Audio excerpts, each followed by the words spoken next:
On today's episode of the Weekly Patch, we play the new PUBG map. Nintendo and Xbox are playing duos. Leave my voice alone. I'm sorry, I can't help it.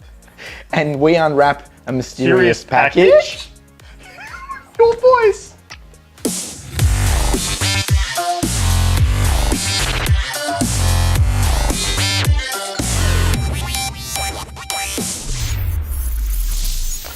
Welcome to the Flaktest Weekly Patch, Round 8. I'm Pete Frequency Corelli. I'm Jacob Lord Mantle Corelli, or what's left of him. Are you okay? What's going on here? I'm dying here, mate. Yeah, but you know what? This is how committed I am. That's right. Because you know what? What? When we're on IMDb and it has how many episodes, my name is not going to be lower than yours. In fact, it's already higher. That's fair enough. Because you haven't been here. And I know. And I'm still here. Well, that's fine, Yeah. right? But it's going to be great seeing your credits on IMDb and seeing the ones for the throat lozenge commercials that you've been in throughout each one. Mate, we've got to get into this news. We have got some stuff to announce. There's so much stuff right now. What are we going to do? Are we going to save the big announcement till last? Oh, yeah. You reckon? Yeah. Okay, all right. Isn't that how you do, like, shows and stuff? Yeah, that's all right. And reel them in? We'll save the big announcement till last. If you are a high school esports club participating in the regional league competition, that's the one that you really want to listen out for. So we're going to tell them? No, we'll tell them in a minute. No, we'll tell you in a minute. Okay. All right, get into Sanhok. Sanhok. Okay, so PUBG's brand new mini battle royale map just released on Friday. It's about, I think, about a third the size of the normal maps. Yeah, read about that. It's set in, like, is it Vietnam? Yes, it appears to be that way. Like a Vietnamese like kind of vibe. You know what? It's beautiful, to say the least. Awesome. It's actually gorgeous just hanging around in there. And a couple of things that they've added. Now, when you're in the lobby, you get to throw apples at each other. Yeah, that's new. I didn't realise that was there. And we were talking about this just the other night when we were playing the new map, saying, you know, these are the sorts of things that God bless the gaming community that can really turn a game around. Because apples. PUBG's been trailing behind Fortnite for a little while, so, you know, it might be something for the community to come back for. But we dropped in and I was getting apples thrown at me. Yeah. What's going on? And my first question was, Fortnite doing apples. Is that why PUBG's doing apples now? I don't know, because, I mean, a lot of this has to do with a bit of back and forth between the two. And look, the reason why I wanted to talk about this is because not only has Sanhok been released this week, it's the new map for PUBG, as you mentioned, but also the event pass. The battle pass. The event pass. It's literally, no, they've called it battle pass. No, it's called event pass, but it looks like battle pass. I'm sure it's called battle pass. It's called event pass. You check talking. that You keep and I'll talking. take you through event pass. So what's event pass exactly, right? The long and short of it is you spend $10 on the event pass in order to unlock event pass specific missions, level up and earn yourself new cosmetics for PUBG, okay? Now the reason why there's a lot of confusion going on is because PUBG's event pass is very similar to Fortnite's battle pass. I was right, Yeah, wasn't you I? were right. You should have bet money on that because I would have totally taken that. Look, PUBG's event pass, these are the differences that you need to know, right? PUBG's event pass only lasts 30 days. Yeah. And it only has 30 tiers or levels to unlock, all right? The other interesting thing about it is when you unlock some of the cosmetic items or some of the tiers, they're only temporary. So they reset at the end of the 30 days. What? Why? I don't know. And I know you can't trade any of them either. No, you can't, right? So stay with me on Okay. this. Fortnite's Battle Pass, however, lasts for 10 weeks and has 100 tiers that you can unlock along the way for the exact same price, $10. So Plus the game's free. Plus the game is free, whereas PUBG, you're paying $30 for it, right? And look, let's be honest, when it comes to cosmetics between the two, PUBG isn't doing it as well as what Fortnite is. PUBG's like shopping at Kmart, right? Like, Oh, well, hang on a sec. It's like Don't say flannel. that about Kmart. No, like, let me Maybe give- Target. Okay, well, Target. Okay, if you want to give it up. But then Fortnite's like the crazy fashion runway shows. Yeah. It's like flamboyant, and like PUBG's like, oh, a green flannel shirt. That's Jeez, I better buy some crate keys to unlock that. Except after 30 days, when they bring out their new collection, you have to give back the green Wouldn't that be shirt. a great clothing plan? It would be. A clothing subscription plan? Oh, subscription plan. $10 a month, you just go into Kmart, swap your clothes over. Now, look, speaking about these particular types of games, we did announce last week that Microsoft, Xbox, and Nintendo are actually partnering up for some duos in Fortnite. Yeah, right? it was a cute little thing they did to really have a dig at Sony, because Sony are being a bit mean with if you lock your Epic account to Sony, then you can't play anywhere else. come on, Bad Sony, what are you move, doing? Sony. But like, there were some other things as well where they're going pretty hard, right? Because they even did a couple of cheeky tweets, you know, after they announced there's going to be crossplay between Xbox and Nintendo. Xbox UK, the official account, tweeted Nintendo UK saying, hey, want to play a bit of Fortnite later? Well, during the week, they've doubled down on the crossplay and they're doing it for Minecraft as well, with the tweet coming out from Nintendo going, hey, at Xbox, since we can play together in Minecraft now, did you want to build something? Yeah, and it's pretty cool, right? But I can't also help but feel, it kind of feels like there's this older dude sitting there at the social media seat going, what's Minecraft? I don't know, this will sound pretty good. Yeah. It's a bit like the fellow kids subreddit. It's a bit like, oh, it's cool. I'm quite happy for him to keep doing that, as long as they have a little bit of fun and we get to have At a bit of Sony's laugh. expense? Exactly, Yeah, off the that's back totally of this. And don't get me wrong, I'm a PlayStation fan. I have a PS4. I love playing it, right? But at the same time, I mean, PlayStation's still happy to run its own race at this point, and I'm not 100% happy that they're doing so, and I think it might come back to bite them in the backside a little bit. So, you know, stay tuned. Oh, well. Hey, this is exciting, all right? We have an announcement to make. A massive announcement. So, this is what's happened, right? We received a mysterious package during the week from an unknown source. We did. Inside the package was a device and some instructions which led to an encrypted message that we've been working on all week, and you've been seeing the slow release of that encrypted message as we get deeper into the message at facebook.com/Flaktest Gaming.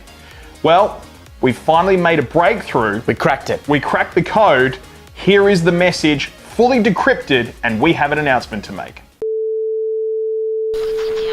The Flaktest Season 2018 Regional League Grand Finals will be held at RF Land 61 on July 14th. Pete, it's official. Yeah. We can finally say it. The Flaktest High School Esports Regional League Grand Finals will be played at RF Land 61 on July 14th. How exciting, man. Is huge news. Yeah, well, these students are going to be playing in front of a live audience of about 800 people. Yeah, so like double that down, right? A crowd of 800 people right there in front of you, okay? You're going to be playing on a heap of PCs in front of this crowd, plus broadcast to thousands more online. Each of the 4 grand final matches will be played, complete with pre-match casting, analysis, post-match analysis as well. We are bringing the whole kit and caboodle to these grand final matches at RF And Land. Pete, there's even going to be extra Twitch channels rebroadcasting our stream. Yep. So RF Land are picking up our stream. They're casting over the top of that as well with some of their casters. So you get all different ways to watch the game. That's right. It's pretty crazy. It's very exciting. So make sure you head to twitch.tv/Flaktest. If you're not there already watching this right now, Subscribe hit follow, right now. Subscribe, follow, whatever you need to do. Same with the YouTube, same with the Facebook to keep yourself in tune. But it doesn't stop there. Oh, we've got more. Okay, we got so much more, Like we've got right? steak knives and we've got like 4 easy payments. Not quite No? steak knives. No. And no payments as well. Oh, it's free? No, they've already been made. So we're providing this stuff free of charge Nice. now, right? So we've got 4 grand final matches to be played out, Yep. okay? CSGO, Rocket League, Dota 2, and Overwatch. Of course. Right? All of them being played out live. Just on Overwatch, Blizzard, the makers of Overwatch, have been in touch with us. Blizzard are good friends, man. Very good friends. Very generous friends. The 2 teams playing in the Overwatch Grand Final will take home a loot box full of awesome Blizzard Overwatch merchandise, and the team that wins the Grand Final gets something extra in that loot box as well. Lucio Pop vinyls. Oh, that's the stuff I saw you unboxing on the video, right? That's right. You were drooling over that stuff. Oh, it's so cool. I'm going to have to count that box, make sure they're all still in there before we get to the grand final. They're all still in there. If you want to actually check that out, that video you were talking about, me unboxing that gear, head to the Facebook page for Flaktest Gaming. There's one more thing. We've saved the best for last. Yeah, this is huge, okay? If you're playing in a grand final match, listen very carefully, okay?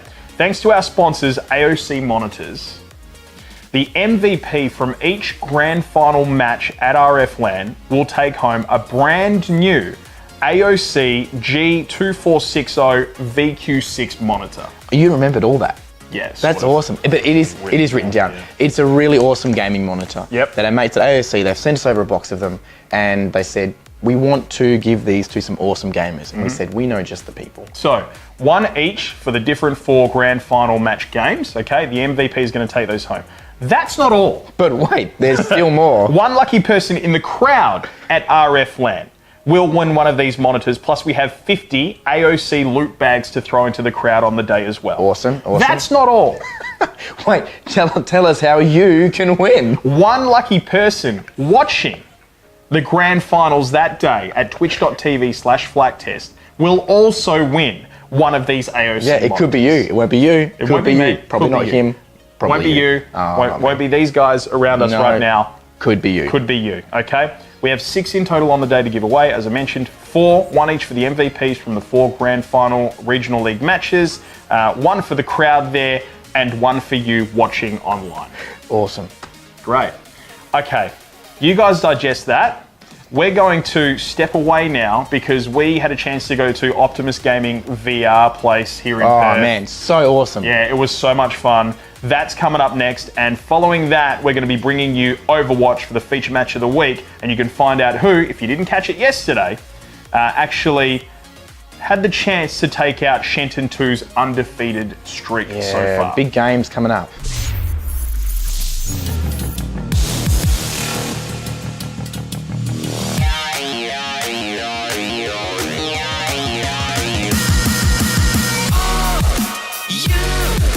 Something that I want to. Talking about me, rocking on beat. Talking about walking on my own 2 feet. Oh, you got something that I want to. Talking about me, rocking on beat. Talking about walking on my own 2 feet.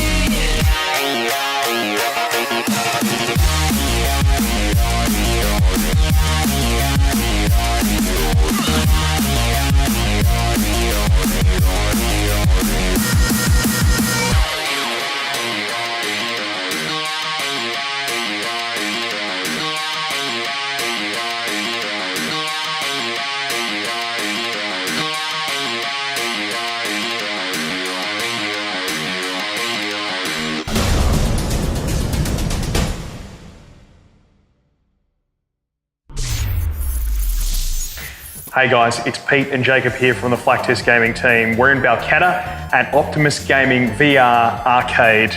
Yeah, this place is amazing. And Pete, they've opened the whole place up just for you and me this afternoon for us to go and play some games and try out what VR Arcade is all about. Let's go!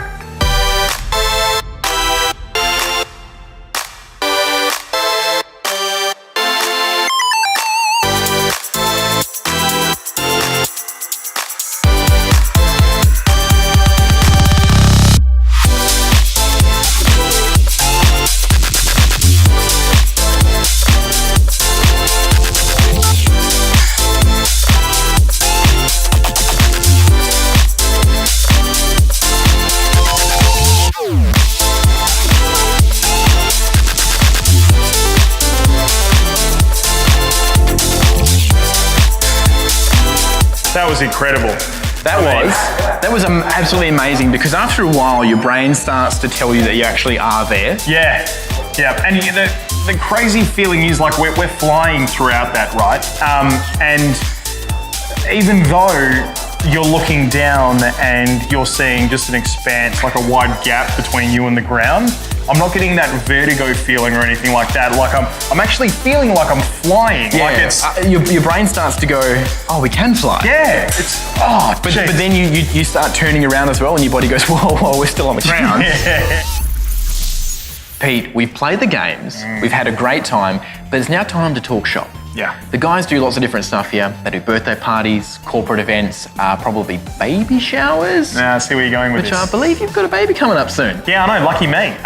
So I don't know, like we could do some virtual reality baby birthday. I mean, we could get you in the stirrups, at least. Yeah. That wouldn't be too weird. No, don't do that. It's a family show. That's Yeah, just sorry weird. guys. Speaking of family, they do kids parties as well, you know, so they pretty much have something for everybody at this place, which is really good. That's right. Even if you're a developer, they've got a developer night coming up on the 29th of June. If you're a dev or if you're a game enthusiast, you can come down and see what people are building and even try out some of the brand new games. The links for tickets are on the screen right now. Yeah, and you know what? One final thought, because this is sort of past my head for ages. Like, I don't have a Vive. I don't have a VR bit of kit. They're not cheap. I know they're not cheap. So this is a perfect place for you to actually come and test one if you're thinking about buying one, you know? So if you want details, bookings, prices, the whole lot, check the link.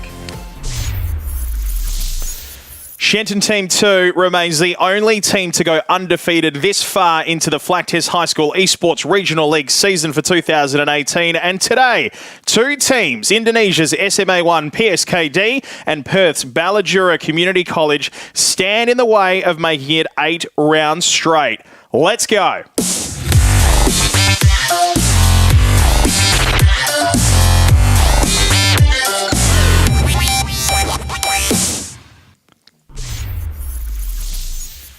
Hello and welcome to the Flaktest feature match of the week. Thanks to our mates at AOC. I am Pete, Frequency Corelli, joined in cast today on twitch.tv/Flaktest. And thank you for joining us by Ben Styrell Brooks. And Styrell, we've got a massive double header for everybody watching today. Shenton Team 2, the only undefeated team so far this season.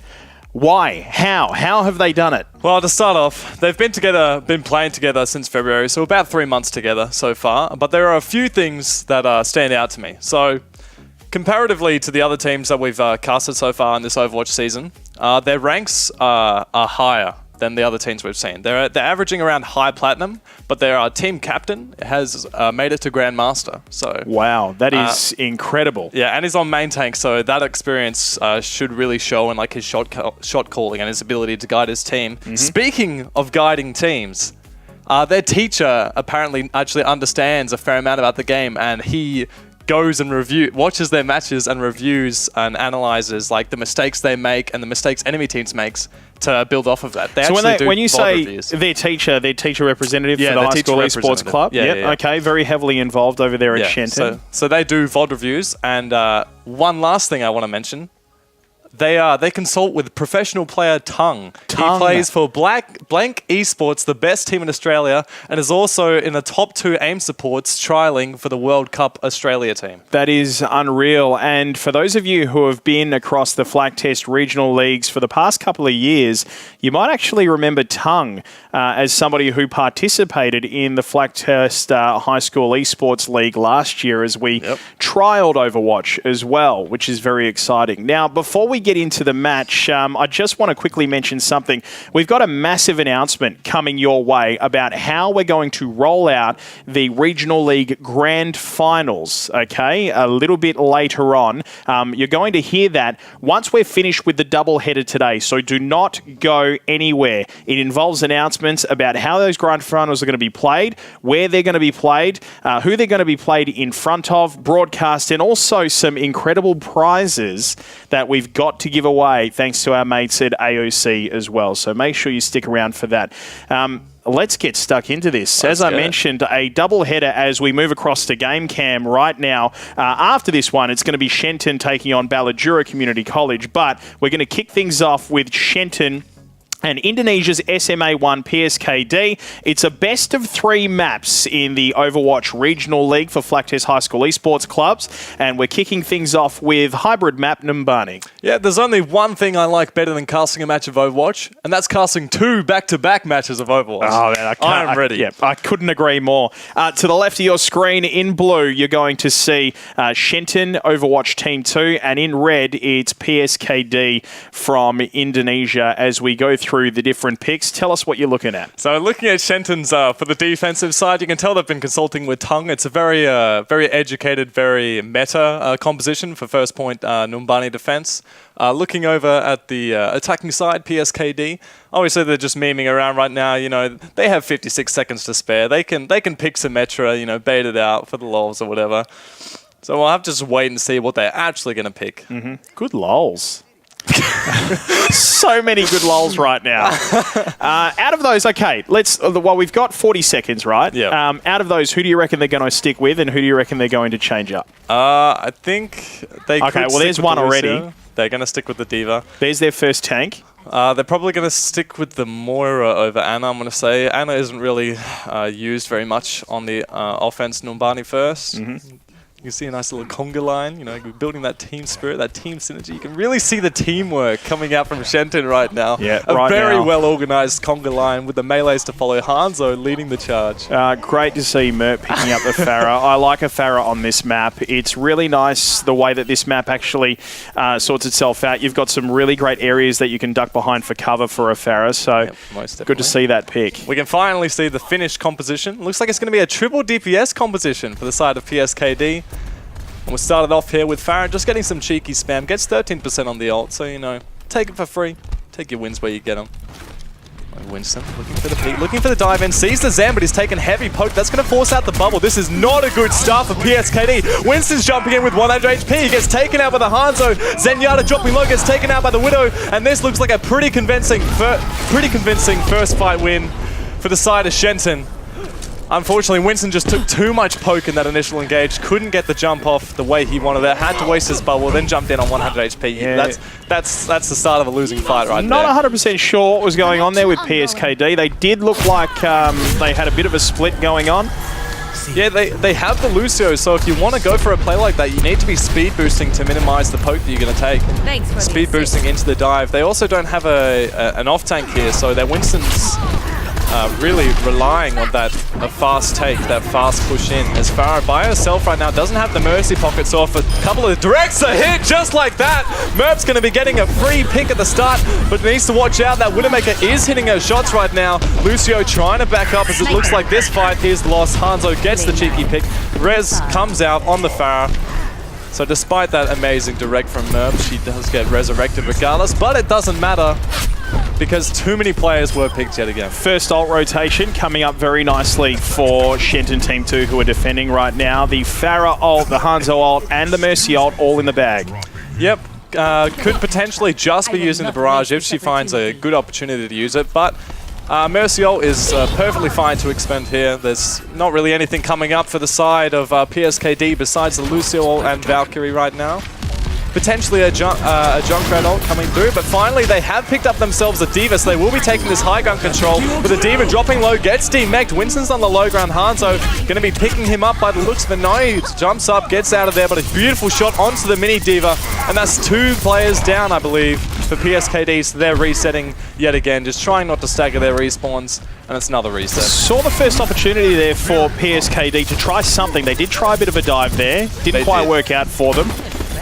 They're just not being supported very well at this point. No, once the beat drop going to be coming out from PSKD. They do want to commit to this fight, apparently. It looks like they have the Mercy ult as well. They're going to be committing the Valkyrie. They have to win this fight. They've committed too many resources. Winston just putting pressure on the point, but they're posing Primal Rage coming out. Also making sure that point is contested. Winston dropping low for the side of Shenton, but jumps up, dashes away, gets the healing. Farah has the barrage if it's needed, but doesn't look like it's going to be. Oh, you hate to see resources expended like that without a proper plan. It looks like they just committed as much as they could in hopes that they could get the point, but you could tell there was no clear plan. I think they were a player or 2 down, and they just dumped their load, you know, trying a little bit unfortunate for SMA1 PSKD there, because they did get the Mercy down on that team fight. Oh, really? They did get the Mercy down, and they did have an opportunity to keep pushing. They almost got the Winston and the D.Va out of her mech as well, but couldn't quite do it. Yeah, and the D.Va, Luxuria on that D.Va for PSKD gets demeched. Soldier getting picked off by the Farah. You can't be peeking like that if you need a reset on your D.Va mech. But Junkrat looking for the flank, could be getting a huge tie here, could make all the difference. Going to be coming up for the high ground tunnel. Want to see if he can get the pick on the Hanzo, potentially more. Just gets the Hanzo pick, but D.Va looks like he knows where that Riptide came from, looking for the pick. Lucy going to be taken down on the point. Only 5 seconds left on this point. The Farah barrage comes through, picks up the Junkrat. The Visor could come out from the high ground, but no. He's forced to back off as the Farah, the pressure from the Farah is just too overwhelming. Great defensive round there by Shenton. They just had all the answers for SMA1 PSKD. As I mentioned before, there was a bit of a push going on for SMA1 when they did manage to get the Mercy down, and they got both the Winston. They got the Winston down to within maybe 5% of his HP, and they got the D.Va down to almost a demeching, but just couldn't quite complete them. If that happened with about a minute left to go on the map, they had all 3 of those down at one time, they possibly could have have taken out that map. But yet again, Shenton just showing that clout there and managing to hold. Yeah, probably just a little bit of misguided target focus split between the team. If you're not all focusing the same target, then that tends to happen. You know, both enemy tanks, they get so low, but you just don't finish them because your focus is split. It's quite unlucky. Oh, I'm sure they can work on that coming into the second round. Back into the prepare. We've seen a bit of a change up for the attacking side here this time around, pulling out the Doomfist for Ben Mozzie. Yeah, they did get 46.5%, so they can still full hold this. They did get just over a single tick. The most important thing coming from a player is to not tilt. You know, you can't get demotivated, you can't get tilted from being full held like that, because that is the thing that's going to make you lose. Look, at the end of the day, this is a best of 3 maps. Okay, this isn't over, all right? Even if Shenton go on to actually take the point in this hybrid map, it's not over. There's still Dorado to come, there's still Nepal to come, and there's still an opportunity for this SMA1 PSKD team to bring it back to take it to a 3rd match. I'm excited to see Superbia on this Torbjorn. I want to see at least one hammer kill come up in the kill feed, I'll be honest. That'd be a sight to see. He's going to be playing on the high ground with the rest of his team right now, looking for some cheeky spam at the start. They have a Doomfist for the side of Shenton. Man, I love seeing good Doomfist rollouts, so they're all taking the left path right now. Perhaps looking for a dive on the high ground or just point control. Looks like they're speeding up onto the high ground. Winston dives in. Looks like the Zen's going to be dropping low for PSKD right now. Zafara is asserting her pressure with the Doomfist. Gets the pick onto the Mercy. Both supports down for PSKD right now. But the counter pick onto the Mercy and the Winston for Shenton. This could potentially be a hold here. The turret gets taken down by Horny B on that D.Va. Trying to pressure out the enemy D.Va on the point also, but she has the Lucio. So it looks like Shenton potentially going to be taking this one. Just need to get this baby D.Va, who is still contesting on the point. The respawns might be able to come through. Mercy about to touch with her Farah. They're still alive on this point right now, so the Zenyatta is also here with the Reaper. Reaper really asserts a lot of pressure onto the point. As you can tell, Winston already dropping low with a couple of shots from these Reaper blasters as Mercy gets taken down as well. A good pick from Tracer. As Farah walking into a small choke like that, not the best idea against a Reaper. And excitingly, that is a hold. Let's go, PSKD. It's not over yet, baby. So exciting to see. I mean, it was very much looking like Shenton was going to take that quite cleanly, but a few changes from PSKD coming through. They now have a Tracer, they now have a Reaper, and they're just asserting themselves on the defense of that point. They've dropped their Torbjorn and they've dropped their Sniper, their Widowmaker, which was very good because this is a very divey sort of team coming in from Shenton right now, and they took that straight off the bat. Yeah, you can see Winston diving into the opposing backline right now on that Lucio. Lucio's dropping low, but he's wall riding around, gets taken out by the Reaper regardless. Doomfist ult coming through. Primal Rage Force by Varita right now on the point, asserting more pressure, but it looks like the kills are coming out for PSKD. Have the Mercy and the D.Va down for the side of Shenton. The Winston's going to be picking up the Doomfist too, so it looks like another hold coming out for PSKD, which is very good to see. Winston trying to get out, but probably going to get staggered here. Dropping very low. They don't commit the resources to get him, don't want to stagger themselves and give Shenton an opportunity to go here, but potentially a composition switch. Really well done from PSKD to hold off the Farah for quite some time. The Farah has actually had ult for the last 20 seconds. So well done to them taking out the Farah. Rotations are looking pretty good between these two teams. PSKD not far off from having the Zenyatta ult and another Tracer ult up their sleeve as well. Yeah, they could potentially be initiating with the Valkyrie here. Like you said, Barrage is up for the Farah. Could be looking to just obliterate the opposing tanks, but needs the heals from her Mercy right now. The Zenyatta being forced off the high ground by this Farah, but a big Reaper going to be picking up the Lucio, as well as the Hog being taken down by Zen. That is 3 picks for the side of PSKD, but Merp says, I want this point. Please, please, just give it to me. The Transcendence coming out, going to be denying the barrage from Merp. Merp dropping low, does pick up Zenyatta, but another swift defense, and only 40 seconds on the clock. That is amazing. PSKD might do this. We may see a draw here for our first map. This is really exciting. No, not a draw. Not a draw, a win. If they were to hold this, this would be a win. Oh, of course. For PSKD. Forgive me. Transcendence coming out there. Great hold again, waiting for Merp to pull that out. They knew that the Pharah had that up their sleeve. Bullman does have the beat drop though, as Diva running into a hog, however, so she could get demeched here, but she doesn't. The beat is still being held, but ults have to be committed on this push.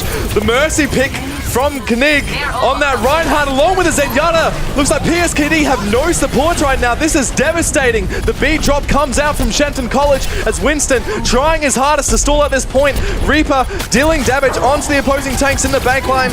Merp going to be picking up the Reaper. PSKD just do not have the players to contest this point right now. Unfortunately, they didn't have the ultimate economy. Lucio still dancing around this point, trying to contest the best he can, but they have no players to get to the point. That'll and be the map. Shenton in the last push, they get the pick onto the Mercy, Wow. and that spearheads their push. That was so close! So close PSKD, between these two teams. They just blew all their ults in the fight prior, and Shenton had the Lucio ult for that fight, so they did have the advantage. Merp gets the play of the game. Going to be getting the assist onto the Lucio, assist onto the Soldier as well. A lot of assists right now. Gets the kill onto the baby though. So we are, if you can see the comments rolling out right now, what we're going to do is we're going to take a bit of a pause and just Little bit counts. have an opportunity to sort what appears to be some ping issues out right now. We'll bring the camera back to us before we come back for map 2, which is Dorado and the payload map. What did you like? What did I like? Ooh. Hard to pick one thing. Hard to pick one thing in particular. Merp getting the play of the game there, and well-deserved as well. Merp was the Pharah on the Shenton team, and that Pharah was racking up the kills. Yeah, for sure. We saw one kill in particular when they were actually on defense, where managed with a rocket against the other Pharah to take her out. I mean, that is incredible tracking, and the tracking from that Pharah, I mean, worthy of the play of the game, because the tracking was very well throughout. That last map, let's talk about that last push by this Shenton team. What an extraordinary push. We saw a couple of changes there. They dropped their Diva, they dropped their Winston as well. They picked up a Roadhog and they picked up the Reinhardt. So a little bit different. Had the hook, had the shield tank. They knew that they had to drop their Hog because obviously that Reaper was really starting to get in and do some damage. So one of the great things that we saw on that final that switch, right, was these two teams throughout the entire map actually changing up their teams on the fly to be able to counter what was going on against them. Yeah, that flex onto the Reaper when PSKD was about to lose that push, and he came in and he asserted so much pressure on the point with like three shots from his blasters. He took the Winston down to like 1 HP, and the Winston gets taken out. Then I think the Tracer takes out the Mercy as well. So that was a really clutch push, a really clutch change coming out from PSKD, managing to hold that one. We've got a great piece of play from these two teams as well, considering the way that they economized their ultimates. You know, I mean, you saw in particular when they were watching Merp, they were pretty onto it, I reckon, SMA1 PSKD, of the Pharah on Shenton's team having their ult, and thinking to themselves, oh, it's not far off. We're just going to hold the Transcendence from the Zenyatta until we need that. And we saw that Transcendence come out when Pharah popped her ult. And that's what saved them on that second last push. Yeah, for sure. 100%. We've got a couple of other things coming your way a little bit later on today. Remember, this is a double header that you're watching on twitch.tv/Flaktest. So after Shenton Team 2 finishes up with PSKD, and we don't know which way it'll go just yet, they'll be taking on Ballajura as well. As we move back into, as you can see here, powered by AOC. At the top tier, SMA1 PSKD, who they're taking on right now. And then, as I mentioned, Ballajura Overwatch. So Shenton Team 2 got quite the task ahead of them. And the task, because they are the only undefeated match still in the Flaktest Regional League as we speak. Let's talk about some other things while we're waiting for these ping issues to be sorted out. We've got some information coming your way on the Flaktest Weekly Patch. That's our weekly TV show that you see on Twitch, on YouTube, and also on Facebook. That information will be where exactly our grand finals are going to be held this year. And it is very exciting. Not just that, we've got some other huge announcements, including the sort of prizing that's going to be available for the teams playing in the grand finals, and also for Overwatch, something a little bit special from our mates over at Blizzard as well. Good old Blizz. Let's talk about what we've got coming next, okay, with between these two teams. The other two maps on the veto, if we get that far, are Dorado and Nepal. When we were talking off camera before we fired up Twitch today, you were saying Dorado's not really one of your favourites. Yes. Why is that? So I think it's because of the verticality on the streets phase of that map. It just teams either get stuck dealing with that verticality or they just manage to steamroll through with ults. I don't really see it usually go any other way. The streets phase is usually the phase that teams either hold or they get steamrolled through. Yep, and particularly on that first corner, right? When they're coming around, I mean, for me, most of the times that I actually see it, like it's that first corner. It's either you get a good hold on the first corner just around the building. The defensive team have set themselves quite well on the vertical point. I know what you're talking about, just before you reach the bridge where a lot of holding does happen. Yeah. Either that or they manage to steamroll the whole map.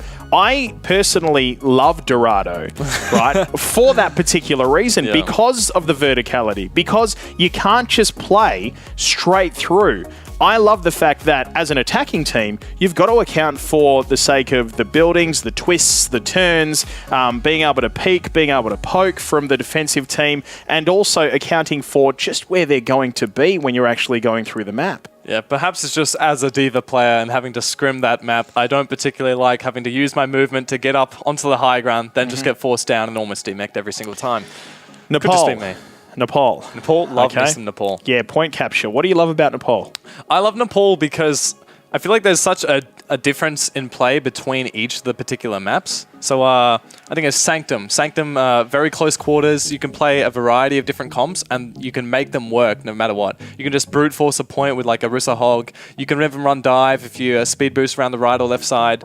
You can even run double sniper. Like, so many different things work on that map. It just depends on your execution. And then you run over to maps like Village, can be very Pharah favored, or even you can run something like a triple tank and just hold the point. It just allows for such a diversity of different compositions and different playstyles, and that's why I like it so much, I think. Nicely said. As we mentioned a little bit later on, Shenton and Ballajura, the reason why you're seeing our mugs yet again is because we're just sorting out some ping issues. What we're going to do is we're going to take a quick break, flick over to our break screen. We'll come back in just a moment right here on Twitch. Actually, I'm getting the signal. I think we might be good to go. Is that right? As I look off camera? Ping issues appear to be fine. We appear to be already. So, all right, we've had the hybrid map, Numbani. First map out of the vetoes for Shenton and PSKD. Shenton took that out. Here's what needs to happen next. PSKD need to take out Dorado. Yep. Okay, that is the optimal situation for those of us that are actually watching. Let's move across to that map right now and take you into the game. And then, of course, if that happens, we get to go to the last of the best of three maps for this match, which is Nepal. Hope PSKD. As we look around, this is what you were talking about. You can see the verticality on this map, the buildings up and down throughout the entire street system of Dorado. For me, like I said, this makes it very exciting because you have to be on your toes. You never know where those shots are coming from. Yeah, very true. If you see dive comps being run on defense, then typically if you're a team that can execute well together, you will see the tank set up on that high ground just for some early poke or some early engages from the houses that are close to the opposing spawn. But it just depends on what they're running. It looks like they might be running a slow comp. Oh wait, yeah, they're going to be running a slow comp as they have the Pharah. I mean, yeah, the Pharah, the Junkrat, the Reinhardt with the Zarya. Namely, the Reinhardt and the Zarya. That kind of forces a more defensive play style as opposed to the... Expect to see the first bit of verticality that we've been talking about between the, I would say probably the Zenyatta, the Hanzo, and the Reinhardt sitting up nice and high to kick things off with this point. Ben Mozzie probably going to try and take a few picks. And then a little bit lower, we'll probably see the Mercy floating around with the Zarya. And then, of course, the Pharah floating around the map to provide a little bit of splash damage. Although, as we mentioned before, Merp's been... Oh, this is interesting. They're running pirate ship, boys. We're doing pirate ship. Get on board, me pirate ship. They've got a Bastion, they've got a Torbjorn, along with the Orisa, the Mercy, and the Zenyatta. Now, if they execute this properly, it should be a clean steam. They haven't started yet because they need the Where's Orisa. Exactly. There All right, it the is. Orisa's It's on up. point. It's okay. Heart attack stopped. Fire strike coming through. Just building up towards that Earth Shatter, but it looks like the Bastion gets taken out by the Hanzo straight away. A good flank, but the Resurrect does come through. So that is going to be negated. The pick's going to be negated, rather. But the Junkrat dropping low. Merp on that Pharah getting a bit too close for comfort, so does use the Concussive Blast to get back here. Torbjorn just trying to set up that turret, as Torbjorns do, but the cart is still moving forward. Orisa dropping low, gets taken down, along with the Mercy. Leaper on that Mercy getting taken down by the Junkrat, but the picks are coming through for the Shenton defense right now. They're just looking for staggers. A nice headshot could take out that Zenyatta. Wasn't a headshot, but was a discorded body shot. So Zenyatta will be getting staggered there. Look at Ben Mozzie pushing forward so far on defense. He's got the confidence going, and with absolute respect to that, the Hanzo buff, those multi-arrows are absolutely devastating if you get him in the right position, taking down that turret nice and early. PSKD deciding the Pirate's life is not for them. They're swapping to a more dive-based composition. Well, they're going to need to take out that Hanzo, get into their backline. For sure. Punishing the Hanzo's aggressive positioning could mean the difference between taking this point and not. The Hanzo does have the pocket with the Mercy in the top left right now. Could be looking for the flanks. Oh, actually, no, it's the Pharmacy, rather. The Hanzo are going to be coming down through the middle, forcing the tanks back. Two picks going to be coming out from PSKD. The Pharmacy is down. I repeat, the Pharmacy is down. The D.Va getting demech'd. Zenyatta going to be taken down by the McCree, I believe. Zarya building up that energy nicely. Doesn't have the bubble to protect his Hanzo, but Winston going to be missing his charge. So the Hanzo going to be taken down. And PSKD. Oh, no. Did you see what just happened there? No, I didn't. Nig went for the hammer down. He went for the Reinhardt ult. And they got him before he got it all the way down, which means he's gone ult reset right now without being able to get it off. That means him and Hanzo, ineffective ults there. This will be a PSKD. On the point right now, 91% on that Graviton Surge. She could get a huge Graviton, but doesn't have the combo as Pharah is down. The Transcendence coming out from Shenton on the point, keeping the members alive. D.Va has been demech'd, and it looks like the point is being stabilized right now as McCree getting the pick onto the McCree Mercy. got the Mercy. But it doesn't matter because they just have the pick advantage for the side of Shenton. Ult advantage right now for... no, the Mercy inside the left room. Mercy versus Hanzo. Who's going to come out on top? No one's helping the Hanzo right now. He might just fall. The Mercy is on 1 HP. Hanzo dropping low, trying to get out, but the 5-ball from the Zenyatta going to be taking down the Mercy. Oh my goodness. If Hanzo loses that duel, that would have been quite... Oh no, was that a fat finger?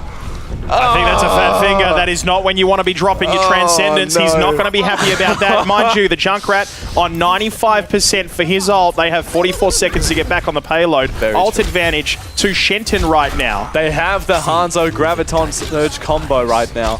So if that's executed, or alternatively, they could use the Rocket Barrage. Oh no, a nice pick coming up from Ben Mozzie. Gets the arrows onto the Zen, gets the pick, but he does just get rezzed up. They don't push the advantage to negate that res.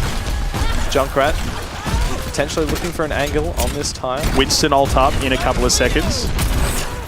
PSKD, they have the resources right now, and they decide they are going to expend them. The Winston in the backline right now, but the Tire gets two, gets the Reinhardt along with the Zen. Winston looks like he lost the Hanzo right there, but that's because he got taken out by the Mercy. Lipo on the Mercy also going to be taken down. And PSKD, they use the resources well. Wow. Okay. The Junkrat Tire got the 2 picks. Yeah, and that exactly. Very well. That was the Junkrat Tire. That was all the Junkrat Tire. You managed to get them down the Zarya, who had ult ready to go, and you were talking about massive. that ult combo between the Zarya and the Hanzo. Hanzo was the only thing left, and of course, their dive comp from PSKD was able to get into that back line and take that Hanzo out. So Shenton probably looking to use their ultimates and stabilize the defense right now, as they do definitely have the ultimate economy advantage. And Merm picks up 2. No ult required, he says, but McCree gets the pick onto Ben Mozzie, sorry.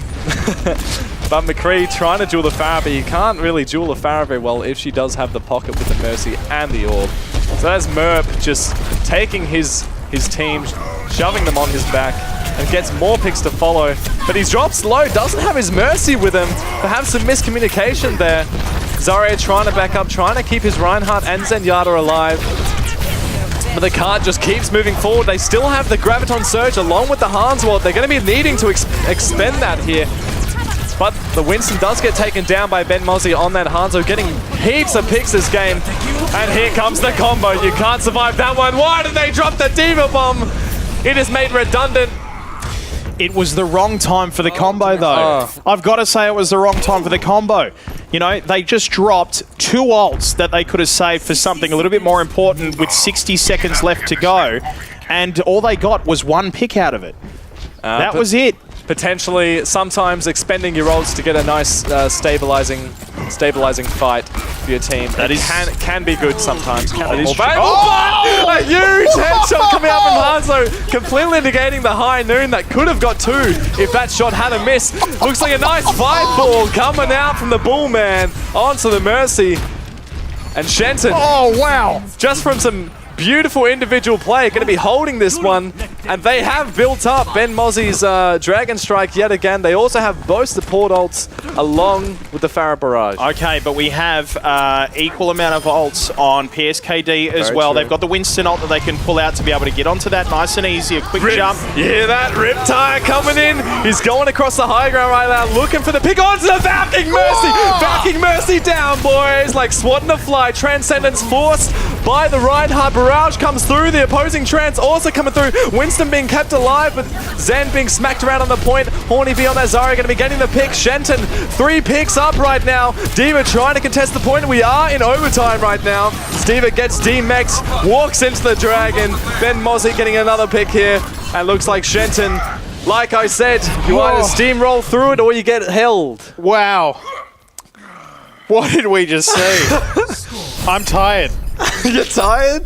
We're only 2 games. This is only our 2nd game. Not even done. That was one of the most incredible pieces of defensive play I've ever... Hot dang. I've ever watched. Oh, I mean, look, we saw a great example of being able to time and not time particular things happening in this game right.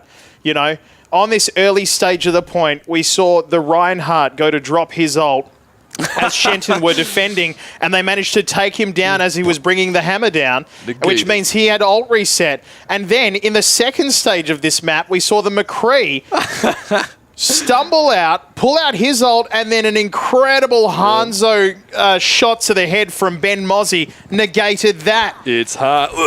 That is just heartbreaking. Oh, wow. I mean, I'm a Reinhardt main, so I've been on the end of plenty of times where I've been about to drop ult and then I've had it reset on me because they've just managed to drop me at the right time, and that is, yeah, absolutely heartbreaking. But look, you know what?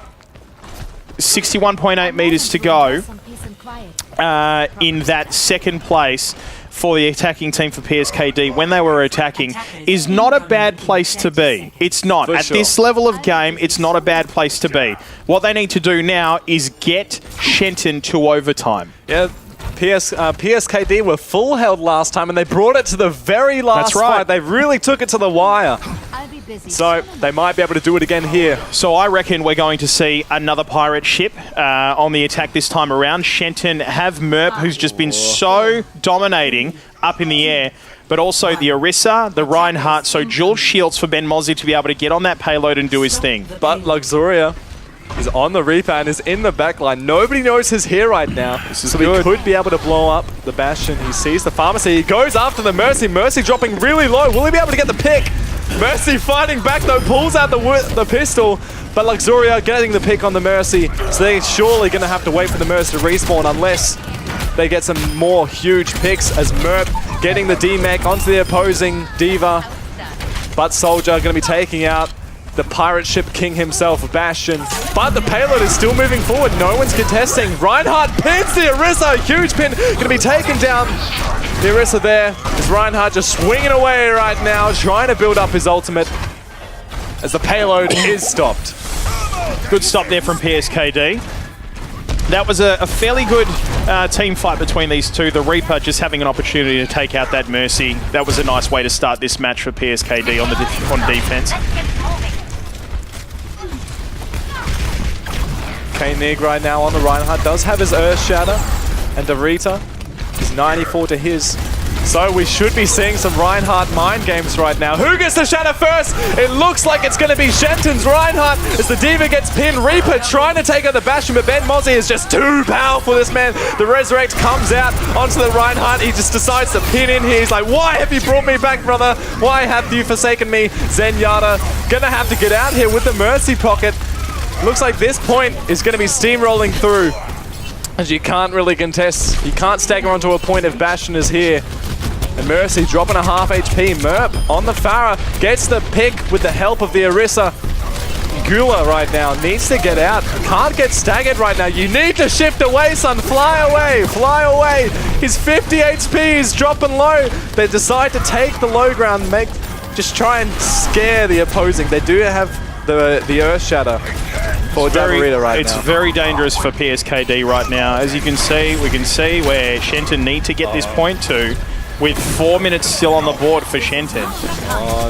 Someone needs to stop Merp. Merp on this Pharah, man. Look at him. He's demolishing the backline. Gets 4.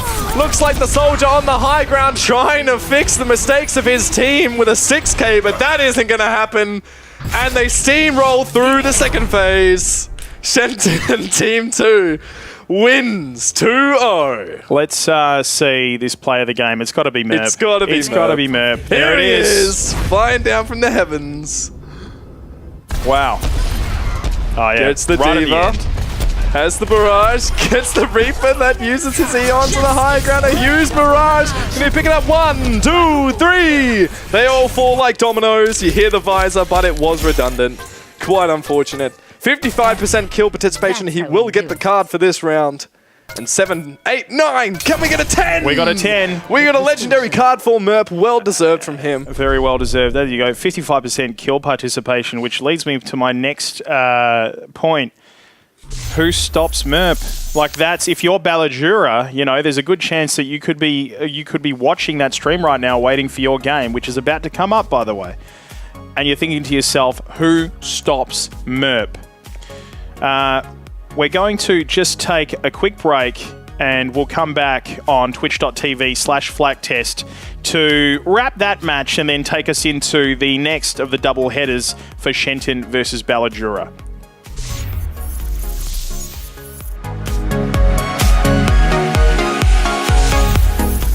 Welcome back. Pete Frequency Corelli here, joined in cast today for your Overwatch match, the big double header on twitch.tv/Flaktest by Ben Styrell Brooks. Mate, we had an absolute cracker of a first game between Shenton and PSKD. Shenton, Overwatch Team 2, are the team coming into round 8 undefeated, and they still remain undefeated. They couldn't get the win over PSKD. Yeah, the Big Titans, they did not drop a map. The first match was very close. PSKD almost counter full held and would have taken that game, but unfortunately it slipped between their fingers. And then the second game, well... yeah, that's all she wrote. Yeah. So look, just before we get into the second game, which is Shenton taking on Ballajura, we just want to take you to the lobby for a moment because I've just picked something out here. Okay, so you're seeing these two teams right now. Oh, they're shaped. Oh, this is interesting, right? So Shenton Team 2 are in blue, Ballajura are in red. Obviously, Ballajura trying to play a few mind games with them because you can see the icons there. Shenton Team 2 in that first game against PSKD, all of them had the exact same icon, right? The gold emblem over the top of the green. Yep, the LA Valiant. Right. Icon. Ballajura has entered this lobby and gone, oh, okay, we're going to do the same thing. So they've done that, and now we've seen Shenton 2 having to change their icon. Now, They've look, muscled them out of it. Exactly. Now, Asserting look, their dominance, flexing on them, you know how it be. These we'll bring the camera back to us for the time being before we get back into this match. These are the little sort of mind games that I like to see between two teams. And the reason why is because it's as much about what's going on here as it is what's going on up here.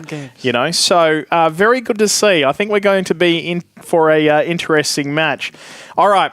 Let's get stuck into this, the second of our double header today for Overwatch. And by the way, make sure you hang around. After the second match is done, it's a best of 3 maps.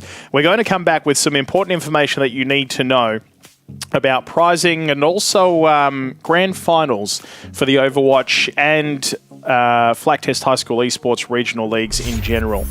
So, Shenton taking on Ballajura. It is a best of 3 maps. Nepal and Gibraltar still to come, and we're kicking things off on Ilios. As I mentioned, in blue to the left of your screen is Shenton Overwatch Team 2, and to the right of your screen in red is Ballajura. I will hand it over now to you, Styrell, to take on the cast. Well, looks like Ballajura are looking for a triple tank composition. Meanwhile, Shenton, not quite sure yet, still waiting on the rest of the picks. No, we're just going to wait it out here. Well, I guess we'll go back to Ballajura. They have the Reinhardt, they have the D.Va with the Zarya, so that's a pretty stock standard triple tank composition. They're probably going to have Fogbodge on the Bridget, which they now do. Or Brigitte, as it's correctly pronounced. Brigitte. No, it's Brigitte. It's Brigitte. If you watch the Overwatch pronunciation official video, it is Brigitte. What would the official video guys know about this game? I reckon. 10 seconds until we get into this match. Ilios is a best of 3 point captures sitting smack bang right in the middle, and this is the first one. 3, 2, and 1, and we're in. Take it away, Looks Styro. like a 2-2-2 coming out from Shenton. So they have the Reinhardt, Zarya. There's Merp on his signature Pharah. There's the Pharah back out again. Oh, Pharah, very good at disrupting triple tank compositions. The old GOAT composition, as it is typically known amongst the community, as Merp going to be starting this off, just peppering damage from above as Reinhardt swinging it out. Going to see which Reinhardt drops first. That's pretty much the name of the game. A huge pin almost coming out from the Reinhardt, but the bubble is there to secure his life, make sure he is okay, but he gets booped off the map.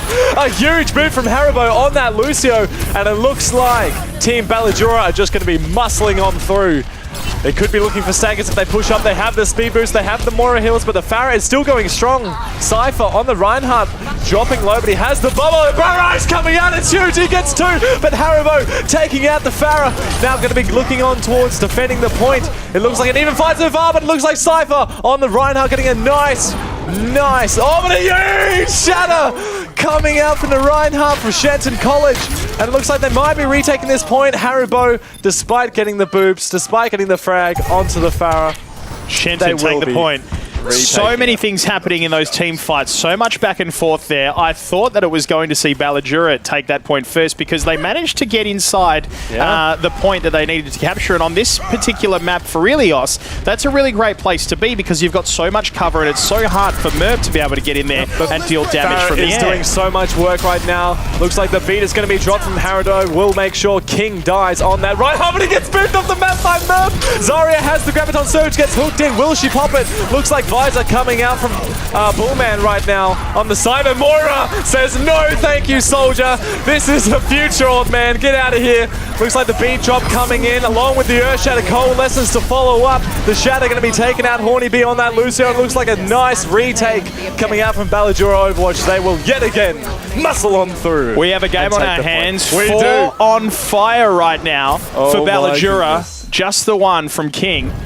Retake And, upon retake. He's lost that now, though. They're going to have to watch themselves here because Shenton do have ult advantage. Rally coming on through, building up that armor before the fight begins.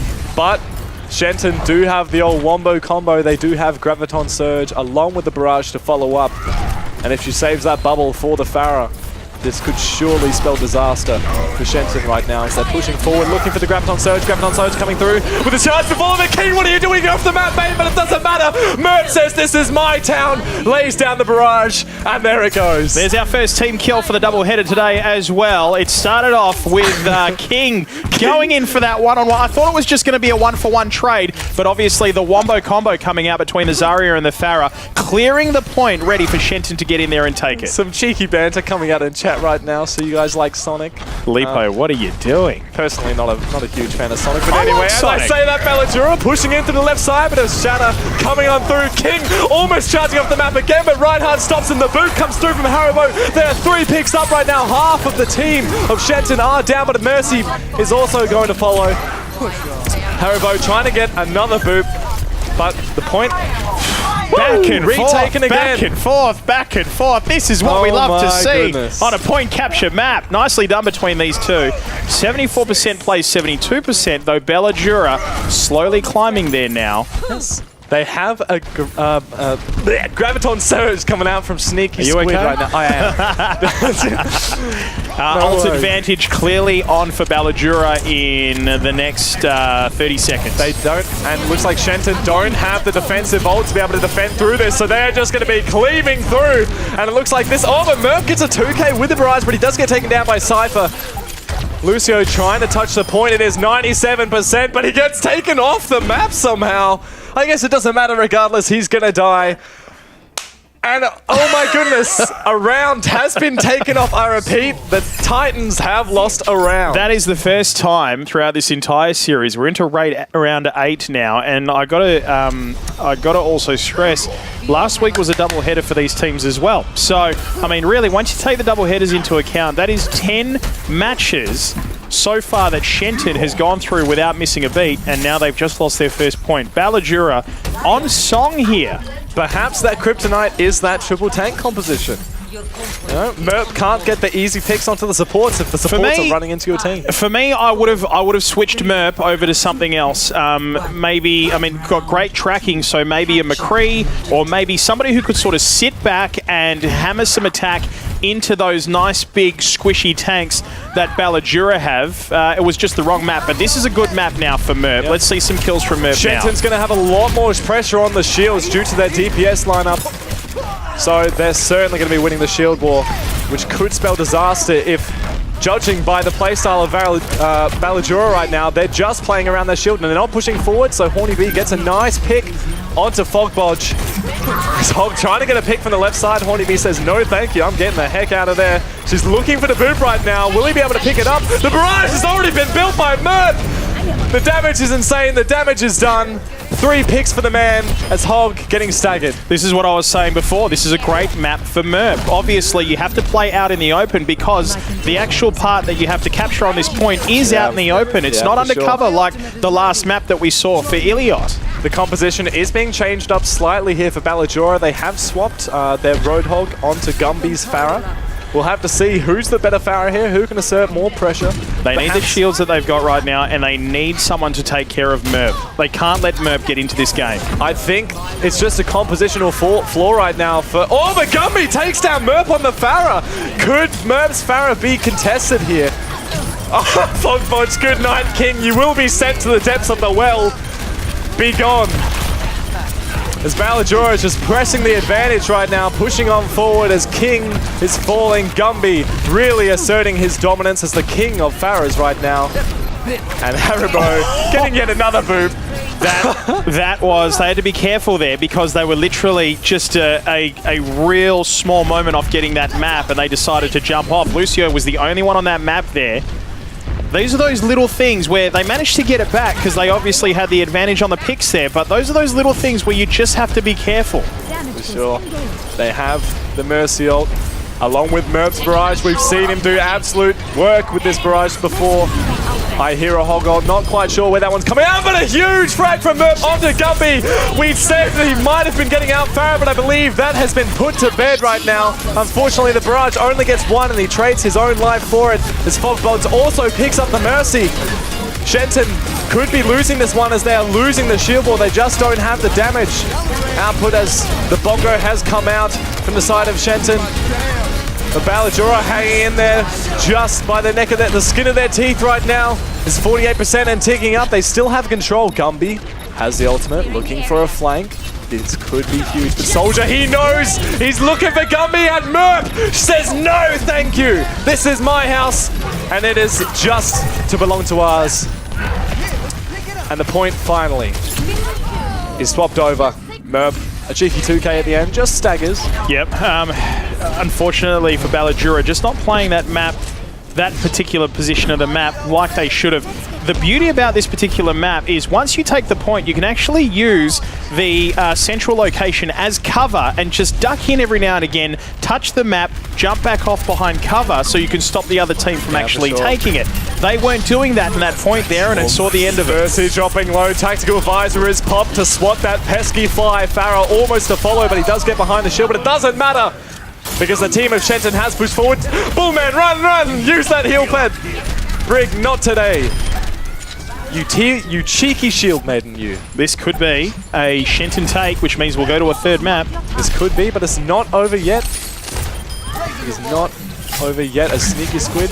He does have the Graviton Surge. If it's going to be to win one fight, this is going to be how they have to do it. But Merp gets the barrage onto the Mercy. It's like Hulk getting bullied out a little bit here by Brigitte. So many names for the woman. But anyway, regardless of what her name is, she will be falling to Merp on the Farron. The pictures keep coming in.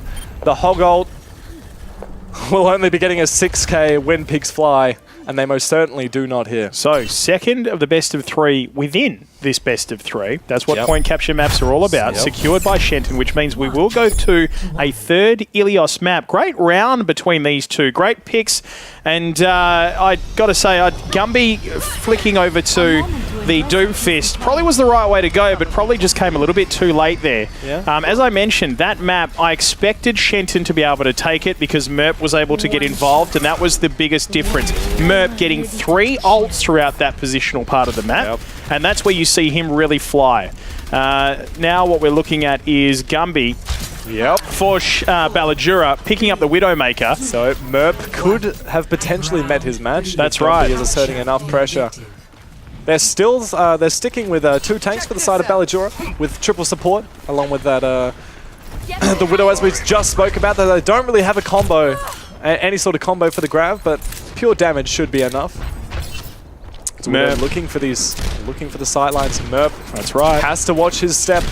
A lot of body shots coming out, but no heads have been clicked. Bullman playing very riskily, trying to duel a Widowmaker. Man, I mean, I know Zenyatta has orbs, but this man has balls, that is for sure. Merp on the contesting the Widowmaker right now. Will she be able to pick up the Mega? Yes, she does, but Merp has the Mercy on his side.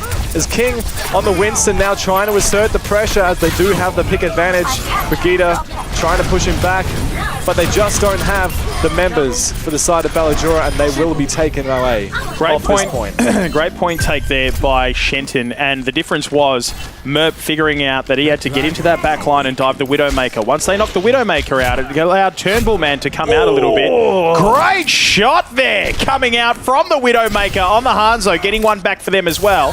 But as I was saying, allowed them to sort of push that point. Winston trying to pressure out Gumby on the Widowmaker, but he gets pushed back. Great peel coming out from the tanks of Ballajura as King forced to pop the Primal Rage. We'll have to wait and see if he can get any work done with this right now. Just asserting pressure on the point, really creating as much space as possible, trying to smack the Diva around. He does force her movement ability. She is on the point by herself. Merp has the barrage. He's waiting for the opportunity. The beat comes through, but he realizes his team members are falling. Now his fight is lost. That's right. All right. But he's been caught in the backline. I think they know where he is. Horny B on the Diva. Gonna get staggered also.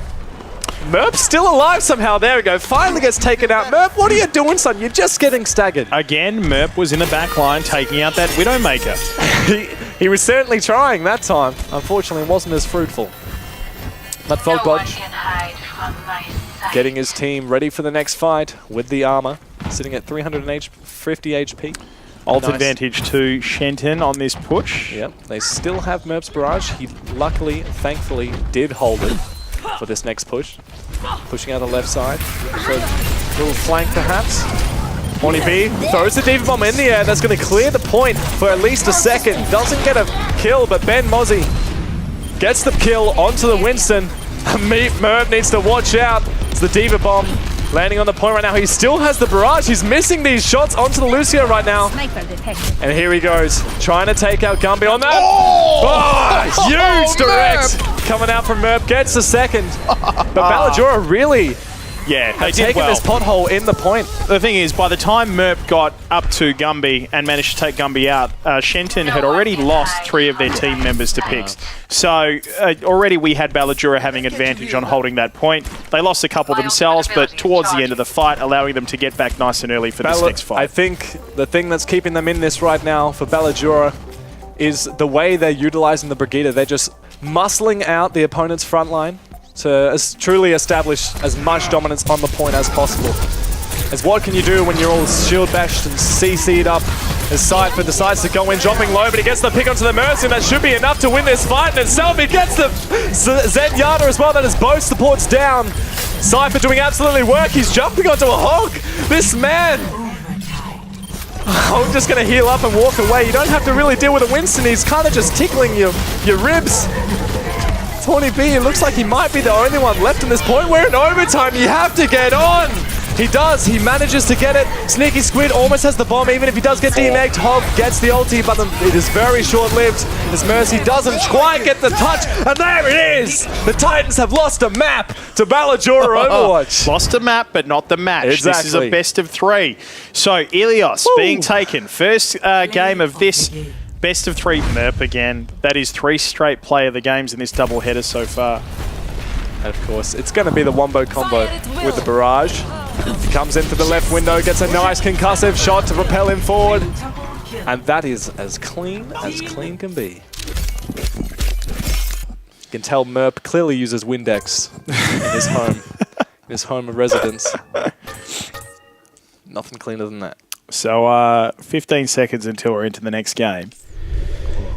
This was the difference, okay? Merp just wasn't able to get into the match on the first map for Ilios and the third map for Ilios like he was in the second map for Ilios. Sure. Okay, and that seems to be the Achilles heel for this Shenton team. If Merp isn't able to get his shots off, then they don't have their DPS doing their job and they start to fall. Yeah, I think the front line from Shenton was really having troubles to deal with the Brigida. Because that's basically what Brigida is used for. She's used for either one of 2 things typically. Either to assert more pressure on the front line, or to assure that your backline survives. Like your Zenyatas, your Mercies, whenever they get dived, you just CC the opposing tanks, which are typically diving, and then that's it. So they were using him to create a stronger front line, and that didn't give Merp the space which he was having in the last maps. The other thing that I would have liked to have seen probably if they wanted to muck around and change it up a little bit to try and do something was the Widowmaker was doing a good job. Whilst the Widowmaker wasn't getting picks, it was doing a good job of just getting into the minds of Shenton and going, zoning. I'm here, I'm taking my shots at you. Don't let your Zenyatta poke. Don't let your Zenyatta do what he's meant to be doing on that third part of the map while he's trying to be healing everybody else who's sitting and trying to take the point. What I would have done is, if I was Shenton, is maybe take my dive tanks and dive the Widowmaker and then let Merp go to town on everything else that's happening in the middle. Yeah, I think the issue there is I'm not sure that they were running a Lucio. You're going to need to be running a Lucio to be able to dive past the front line and into the Widowmaker in the back line. The Widowmaker was sitting so far back, it was making it basically impossible for the tank line of Shenton to dive her without at least taking a lot of poke or the repercussions of the peeling of the tank squad. So here we are, onto our second in this best of 3 maps between these 2 teams. Shenton is down a map. They need to come back and win this one to take us to Gibraltar. Yep. And also to remain a shot of maintaining their undefeated status throughout this regional league season. They're the only one with it, so keeping it would be an absolute boon for them. Blue, Shenton, Ballajura in red on the right-hand side. Take it away, Styra. Well, they've decided to finally pick up their own Brigida. They've had enough of being bullied out by the Shield Maiden herself. Doomfist flying in. He's charging up the right click, but unfortunately it misses a huge flashbang, and Ben Mozzie is down. Ballajura is 1 player up. Bullman also taken down. That is 2 picks right now. Zarya getting high energy. If she could just get out with that energy, then this fight could be recovered on the next push, but no. That is a very convincing take. Unfortunately, Doomfist charging in, missing his combo, and a very well-timed flashbang from Gumby. That is where that attack failed. Yep, it all started with the Doomfist. If the Doomfist had hit his target, he looked like he was going for the Moira, then that would have been that first pick and the rest would have fallen like dominoes.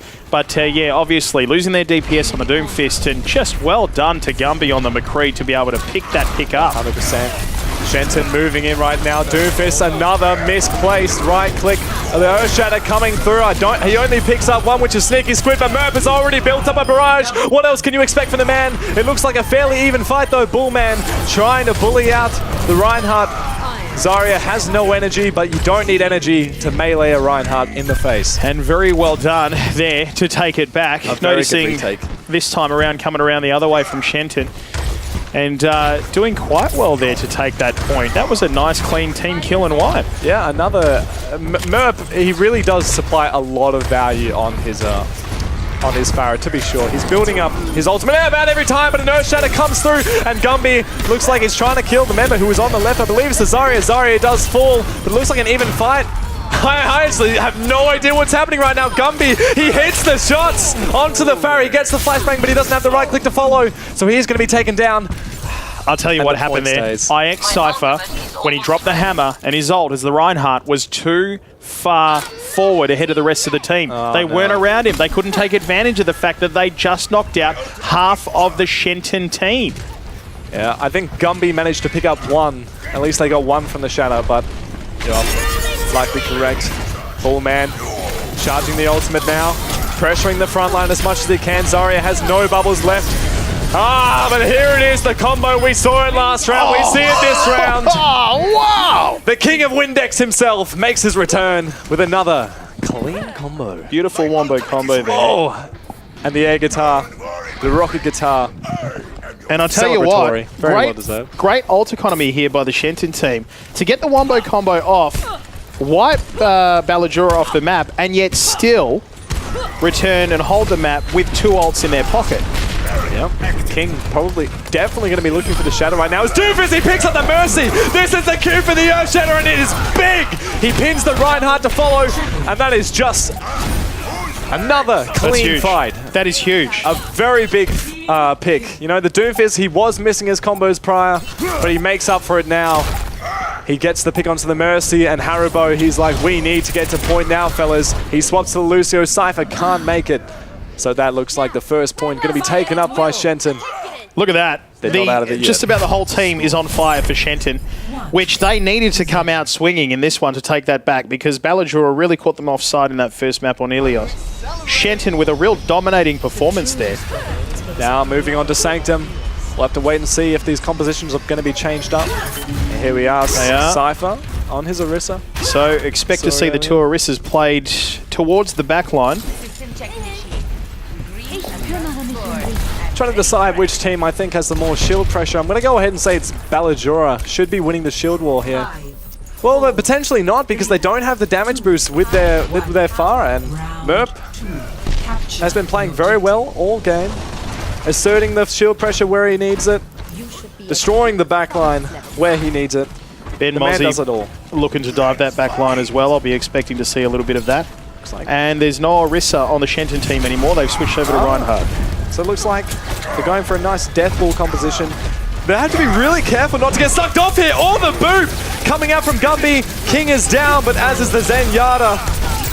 And Ben Mozzie getting a nice pick there, and the Mercy is down. Haribo is down. Merp picks up another. God, tongue twisters where tongue twisters don't exist apparently. My mouth can't handle all the action.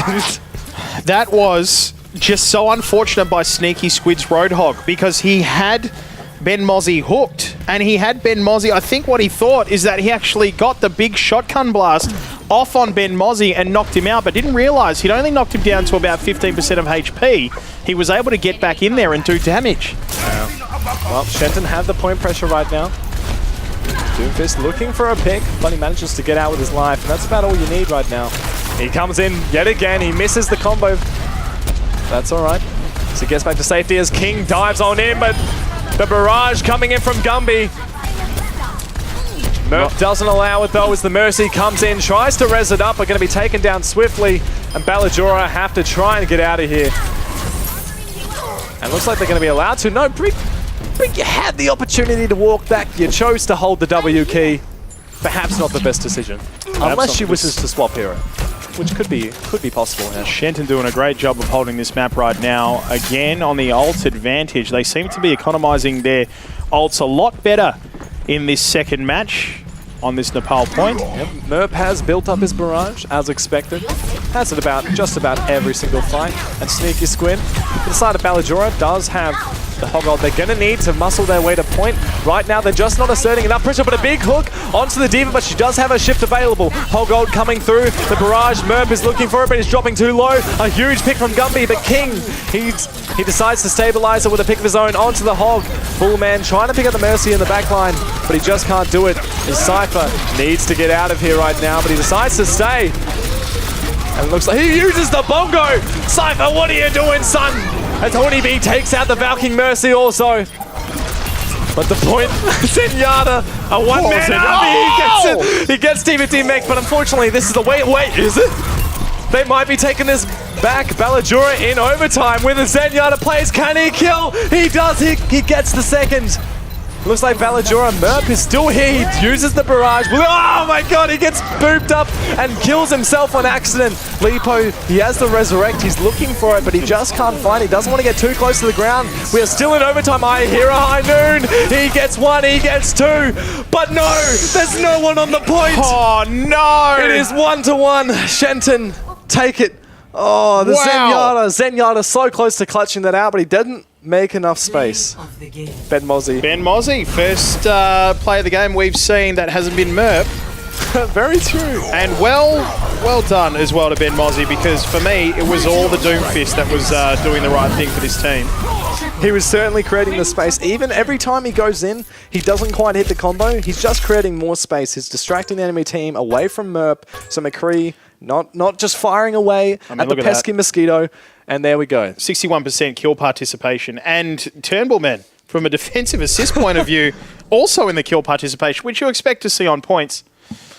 We're going to now have to go to a third map. Yes, we are. The first third map we have casted in Overwatch. It's always been a 2-0 until today. Very exciting, right? So obviously Shenton Overwatch Team 2, if you've just joined us here on twitch.tv/Flaktest, 8 rounds into the season have remained undefeated. They took out PSKD in their first match of the doubleheader today. They're taking on Ballajura right now, and it's been a real big swing, a lot of back and forth. We're blessed to be watching a match of this quality today. Ilios being taken by Ballajura, and then a bit of back and forth on Nepal, and Shenton managing to bring that back far out. That second point capture was just spectacular. I thought to myself the same thing as you. All Ballajura have on the point is the Zenyatta. What are you doing? And he's sitting there and he's about to get taken. I'm thinking to myself, he's looking at everybody going, oh no. Oh no. Right? Out he pulls Transcendence, and all of a sudden we've got a slugfest on here. Yep. But just really unfortunate for them to be able to hold that. And not for the sake of just lacking that presence and awareness on the map to get somebody to stay on the point. They had the advantage when it came to the picks. Stay on the point. Unfortunately, the whole time they were just they were playing super passive. They were just sitting there twiddling their thumbs, you know, taking Farah rockets to the face, healing up, taking Farah rockets to the face, healing up again and again and again and again and again. Then they'd get picked, then they'd have to reset, then they'd stagger a little bit, again and again and again. They weren't taking the initiative. They were always playing reactively, never proactively. Okay, so we move across now to our next match, and we'll bring the screen up for us so we can have a look at have a closer look at exactly what these two teams are actually picking here. There we go. So Gibraltar here, it's a payload map, and it's a push the payload from one point of the map all the way through to the other. Shenton's running a Reinhardt Diva here. A little bit interesting. I mean, I guess it's not too bad. You have the Diva to contest the high ground, and then King's just going to be the cart king. I always like a dive on this map. I really do, because of the verticality of this map, and we've spoken about this when we were talking about Dorado for Shenton versus PSKD. You need someone who can run around the map and get up to those high points. Okay, so between these two teams, Ballajura. Oh, a nice pick to start it off, but it looks like it's going to be Rez. But the Winston diving in, trying to deny the Rez as much as he can, but it doesn't quite happen as they get the Diva demeched. Not a good start despite the pick. As I was going to say, Ballajura in red attacking, Shenton in blue on the defense. Gumby looking for more heads. He finds one, but he doesn't quite quicken in time. He hits the body, but it looks like he's going to be getting away, that cheeky Doomfist. But Ballajura are certainly getting the picks right now. Winston getting the D-Mech, getting the Baby Diva, and not forgetting the Reinhardt as well. Bullman getting taken down by the Mora as well. Ben Mozzie, they're just staggering Shenton right now. They needed to get out, but now they might not even have the time to recontest as Merp just adding another one to the stagger count potentially as they're getting pushed back here by Cypher on that Winston. He has built Primal Rage already. He's looking to get the high ground, get the flank, get the DPS onto the backline supports. Taribo gets the pick onto the Reinhardt rather, and Cypher creating an absolute ruckus in the backline right now, but he's dropping low. He needs to back out here, needs to get heals from the payload. He drops to about 100 HP before he decides to get out. He's still low before he jumps back in. As Gumby gets a huge pick onto Bullman on that Zenyatta. Cypher trying to push up here. but he respects the DPS coming out from Merp. An incredible push there by Ballajura. Not 1 point at all on that first run where they stopped. Almost picks up Gumby. He has the ultimate, he's looking for the picks. He damages one, but he doesn't take him down. He's trying to interrupt the Coalescence. Ah, huge bomb coming out from Hornybees. D.Va gets two, gets the D.Va mech as well. And that D.Va bomb will certainly secure that stabilizing fight for Shenton College. Nice for Shenton to actually get the defense there. That is this dangerous part of this part of the map. You see it so often that regardless of the push on the first point of the map between A to B, so often do we see defense actually shoring up this point, because obviously you have a fair few places you can duck in behind, you've got a bit of cover to work with, you've got the verticality of the ship there as well to be able to help you too. Nicely done there by Shenton to get the defense on that point. All Shenton have now is a lonely Transcendence. They could be using it to get aggressive, as there's not really anything they need to save it for. We'll have to wait and see as Valko, another D.Va bomb coming in. Will it be big? It is! He gets two! And that is 2 picks up, which means this fight is probably won, but the Shatter comes through along with the Transcendence. King dropping really low, charges in, but no, he will fall. The 2 picks were enough. Ults were unfortunately wasted for the side of Shenton. King perhaps misjudging. That was huge there for Ballajura. Massive play. They're trying to pressure out the D.Va. They do force her movement. And she's still getting pressured right now on the top left.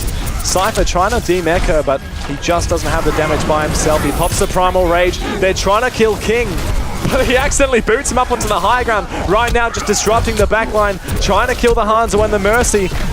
He might just get the Hanzo, but no, he has the healing. Cypher, unfortunately for him.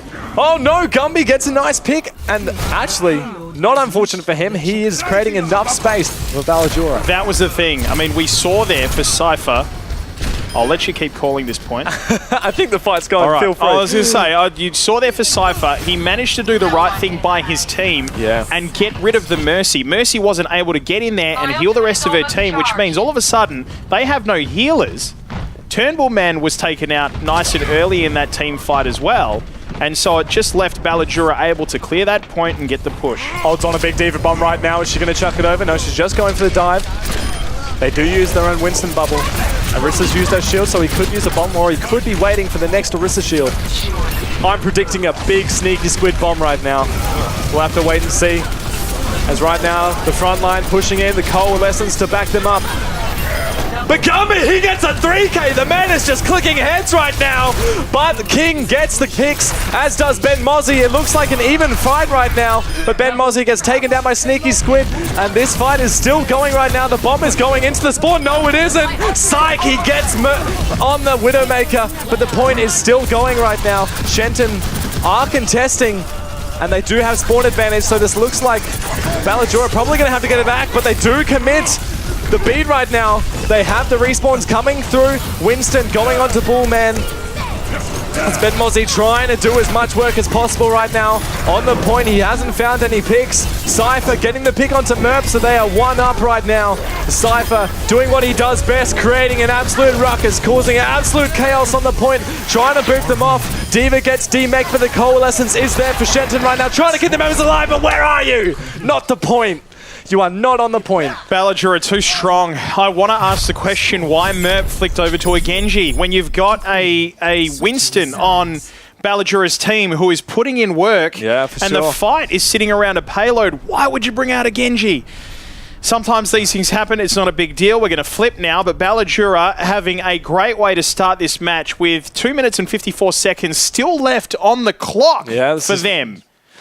Huge time bank, for sure. Huge time banking for Ballajura. Shenton not only have to push this all the way, they've got to push it with minutes on the board in case we go further than just this part of the map. I must say, Gumby clicking absolute heads on that last Streets phase. Far out. My goodness, gets the 3K. And you know what? This is such a great map for a Widowmaker Pro to be able to get their picks on. Yeah, because you've just got that extraordinary distance for your line of sight.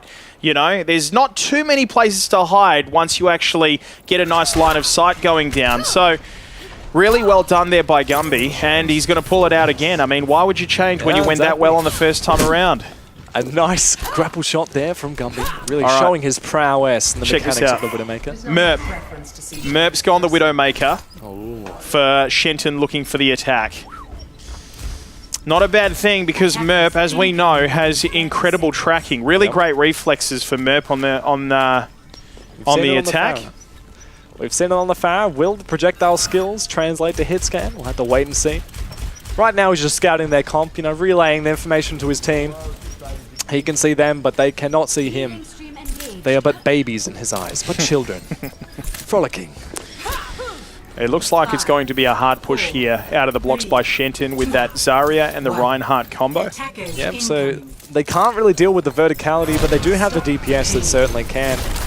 Gumby can see where the Widowmaker is. She did walk into his fart mine, but Cypher picking up Ben Mozzie on the Doomfist. Very uncommon to see a Winston taking out a Doomfist. Usually it's the other way around. Merp trying to find the sidelines, but Gumby gets the pick. As right now they realize they need to contest the point, but they're like 1 or 2 men down right now. Bullman just trying to assert as much pressure, trying to stay alive, but it will not happen as Gumby gets another pick. Haribo gets King. And right now they're just abusing the verticality. That's the thing. I think if Shenton are going to want to go toe-to-toe with Ballajura right now, they're going to have to switch things up and possibly take on a couple of dives. Another big pick from Gumby as Horny B on the Zarya gets taken down. It's Gumby. They've got to get in there and disrupt that Widowmaker. Gumby is the man to watch right now. He's looking for the pick onto the Mercy, but he can't quite click the dome. But that's okay as long as Doomfist gets out here. He gets the pick onto the Mura, and another dome is clicked. But King gets the Earth Shatter, and Merp gets the D-Mech. Cypher picking up the Mercy, though, so this is still a very winnable fight for Ballajura. As Cypher just trying to back up. The cart is pushing right now. Ben Mozzie wants that baby Diva dead, and she has been hunted by the big man himself. Very well done here by Shenton to be able to continue to push this payload. I mean, I thought Gumby with those picks. Oh, but Winston picks up Merp in the back line. Merp is down, and Cypher is not only going to kill Merp, he's going to kill the Mercy as well. Look at this man flicking his mouse like an absolute madman. Look at the mechanics on this man. Uses the reset to dash in back into the front line. And it looks like Cypher going to be putting his team on his back.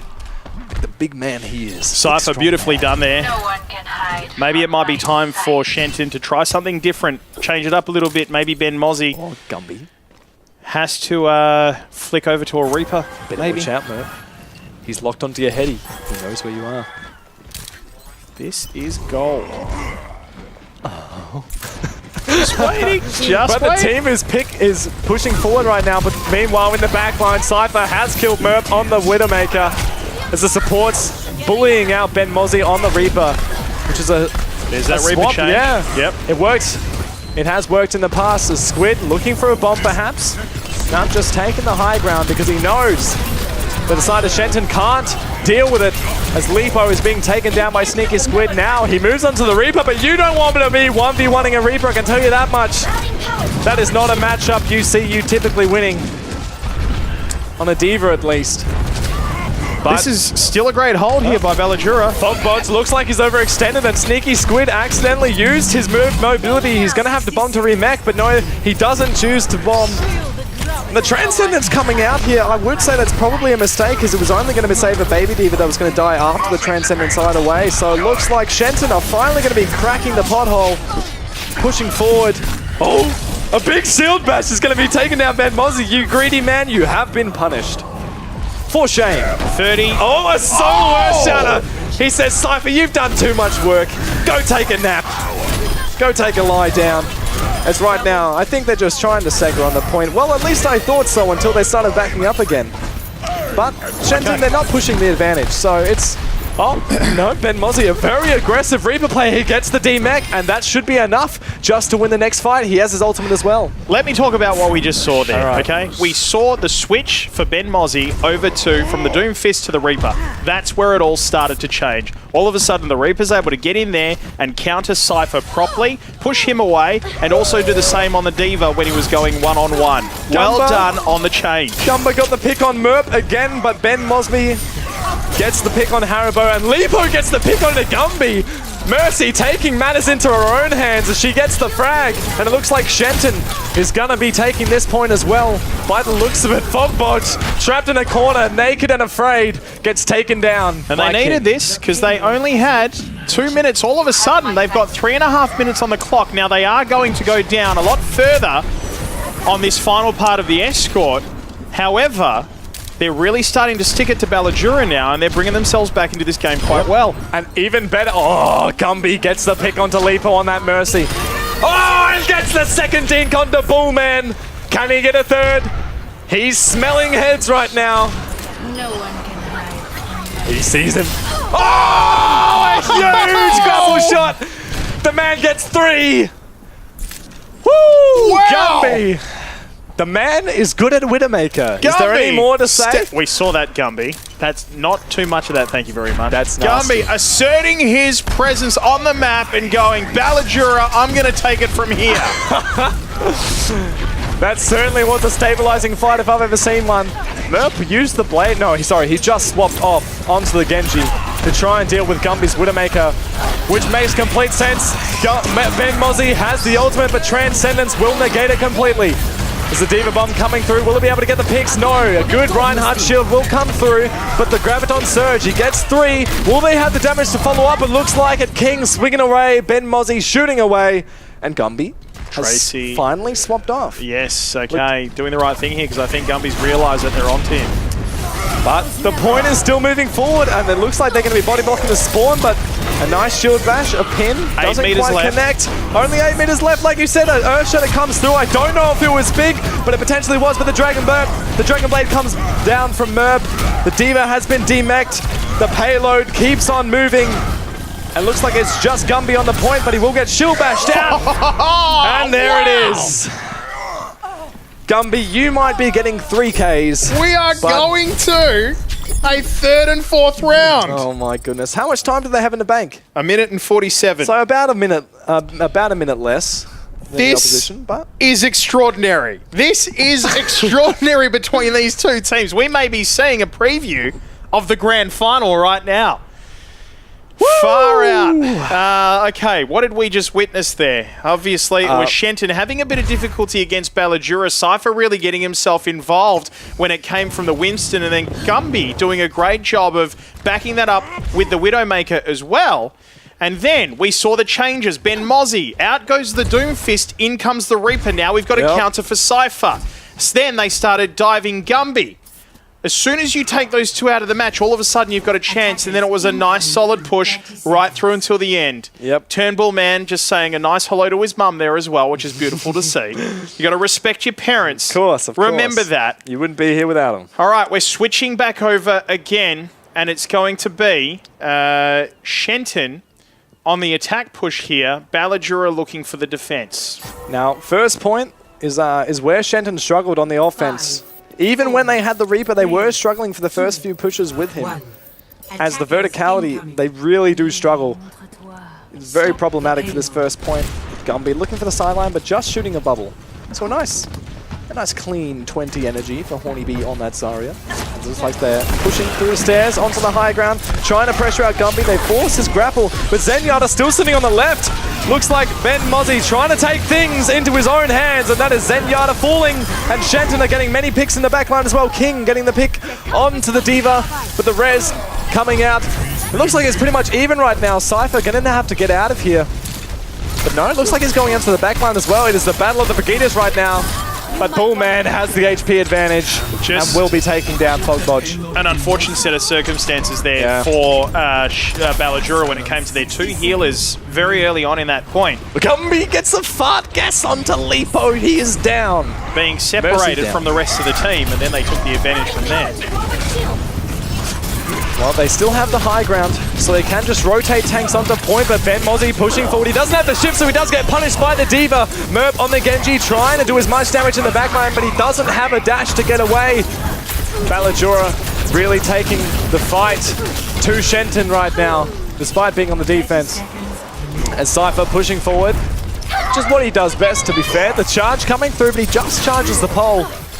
And Cypher's going to be getting out nice and easy there. Ult advantage. No teams really with ult advantage here. Just a 2v2 looking at right now. 13 seconds on the clock, might I add. So King does have an opportunity here to negate that Cypher ult. And Ben, a huge Earth Shatter onto the cart, gets two. He's going to be taking down the primary healer for the side of Ballajura. King dropping low, however. He's going to need the healing. Ben Mozzie also has the reroll if he's going to need it, but they have the picks right now, so potentially don't need to use any more ults. But Ben Mozzie deciding, you know what the hey, let's make sure we get this one. We're going to full hold anyway, right, guys? With a Diva Bomb coming out onto the point, will he be able to get anyone with that? No, he won't. The Reinhardt shield, get behind me, he says. Incredibly well done there by Shenton to be able to continue the push.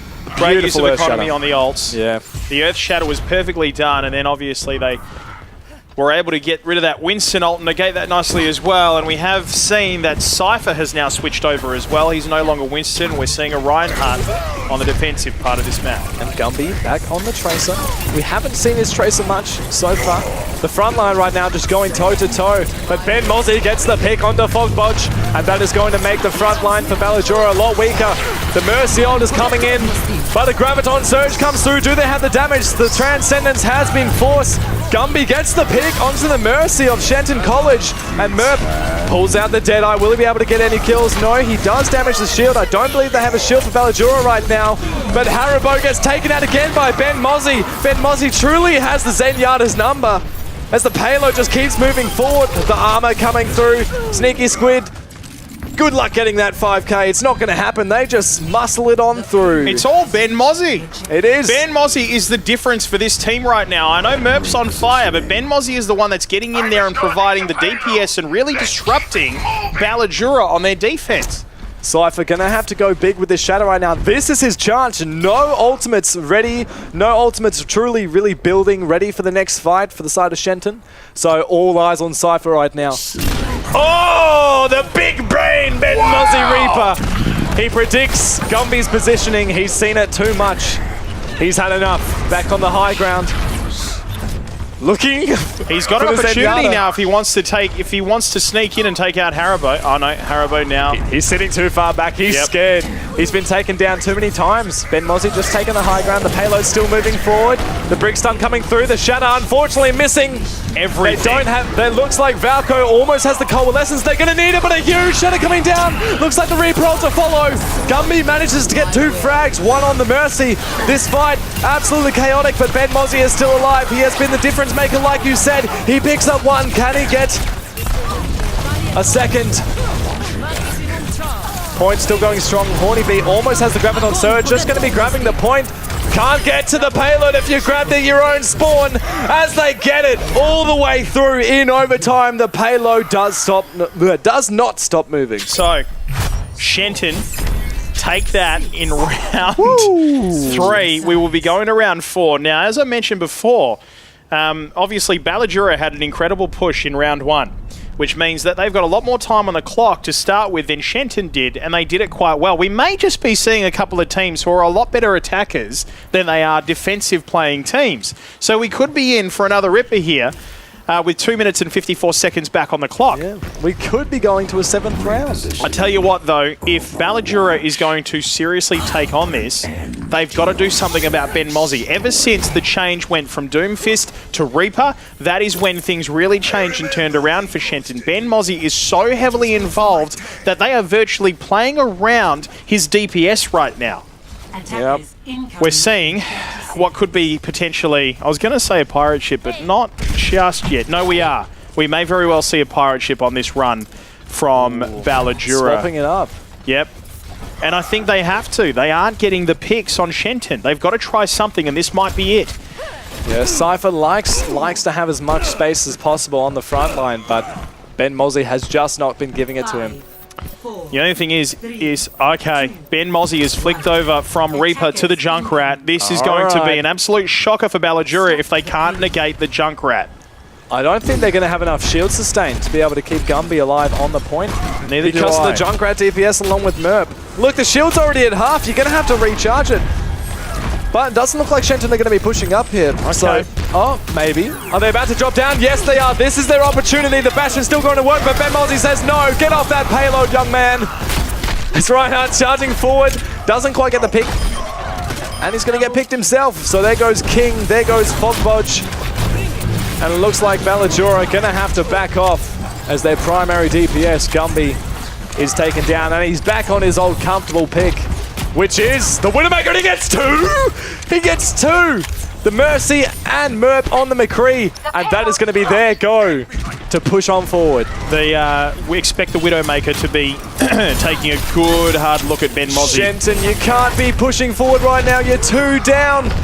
They managed to get the pick onto Valko somehow, but King does fall. Ben Mozzie going to have to be getting a huge tie to keep this push alive.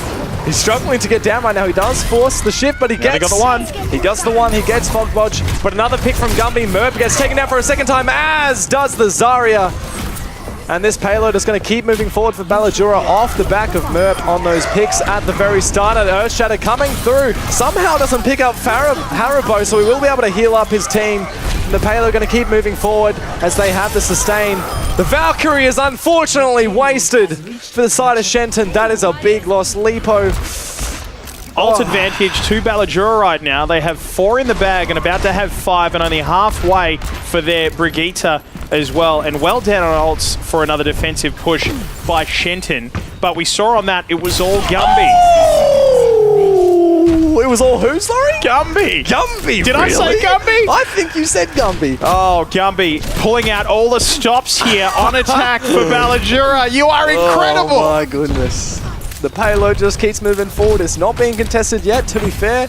Shenton R1 down. Now the Reinhardt decides to take a step up, or a step down rather, as he tries to contest the payload. They have Coalescence. They're going to be pushing forward. The Graviton Surge comes through. He gets the entirety of Shenton College, and that is a clean fight. They still have 30 seconds on the clock. That is the team kill. Far too close. The issue there was that Shenton let him get too close to this particular part of the point. Right? They're going to be able to get the pick here. There it is. Good night, Merp. They let him get too close to that second part of the point on that push. But Horny B on the Zarya. He almost has the Graviton Surge. This could be what allows Shenton College to hold. No defensive ult for the side of Ballajura. So if they do get grabbed, if the damage is there, they have nothing to sustain themselves. Junkrat tire.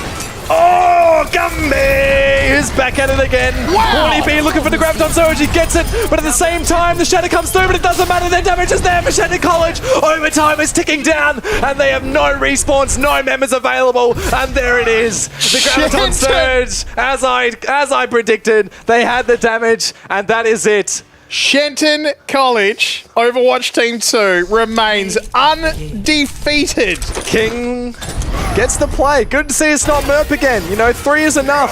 And it's going to be that last push. Swinging into the Graviton Surge. Here it is. The big DPS. Does he use the Shatter for good measure? No, he doesn't even need it. A celebratory Shatter perhaps?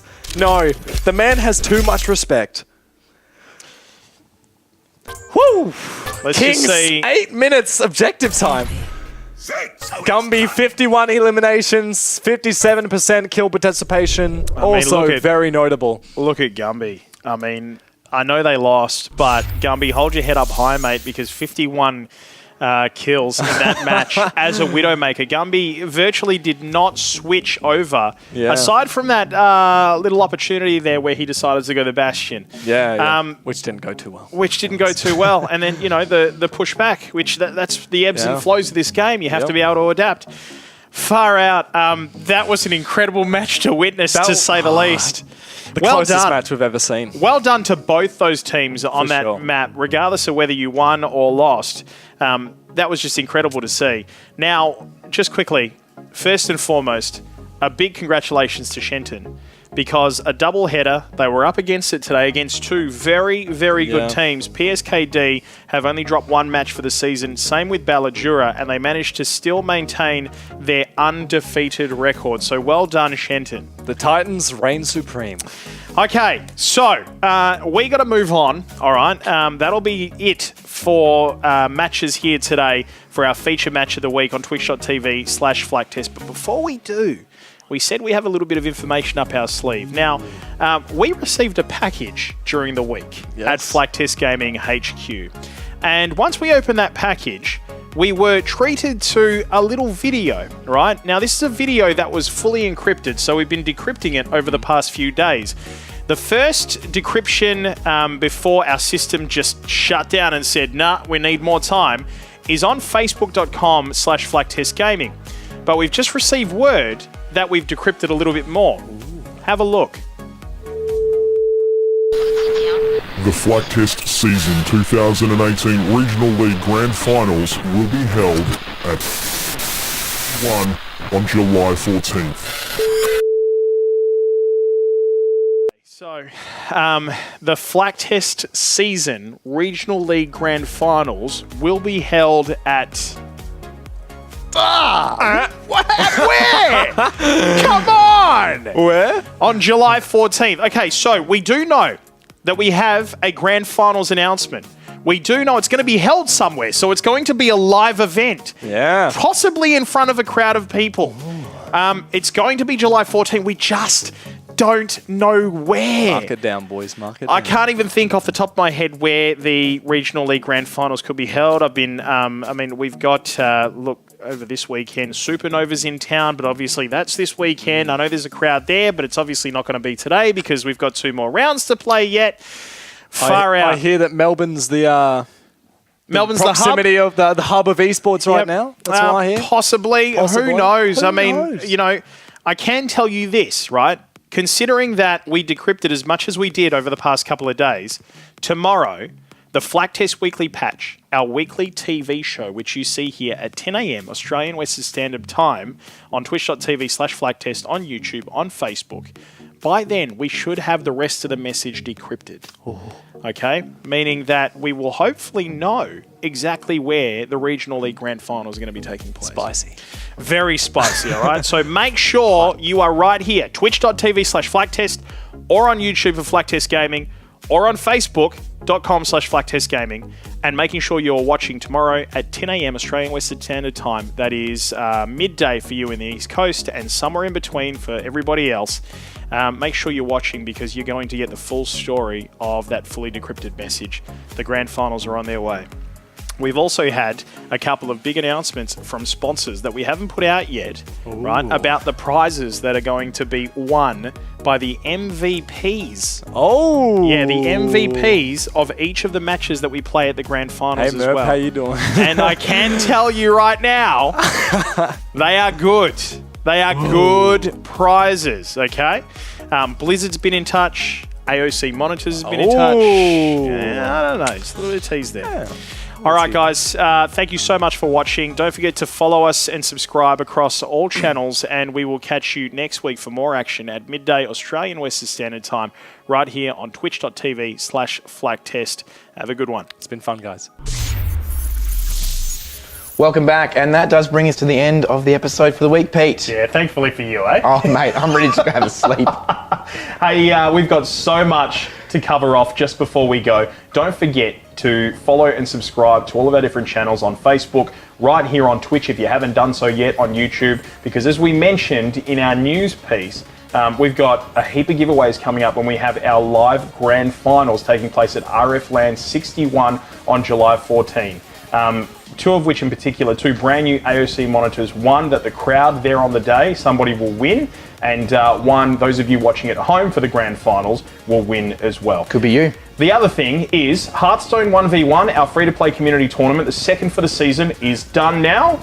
Congratulations to the 2 players from Willerton, by the way. Yeah, Willerton just joined as a high school esports club, and they joined like 4 days before the event. Yep. And got in there, picked up first and second place. Yeah, Peanut Butt took out first and got himself a $50 Battle.net card. So well done, man. And hey, if you're not signed up as an esports club, you can go to flaktest.com right now and sign up at any time to partake in our community events. Yeah, now that's from the club perspective, right? And then if you're someone who's actually playing in your high school esports club, you might want to check this out. Our next free-to-play community event is StarCraft 2 Independence Day. Happens to be on July 4th. Yeah. Coincidentally. Who would have thought?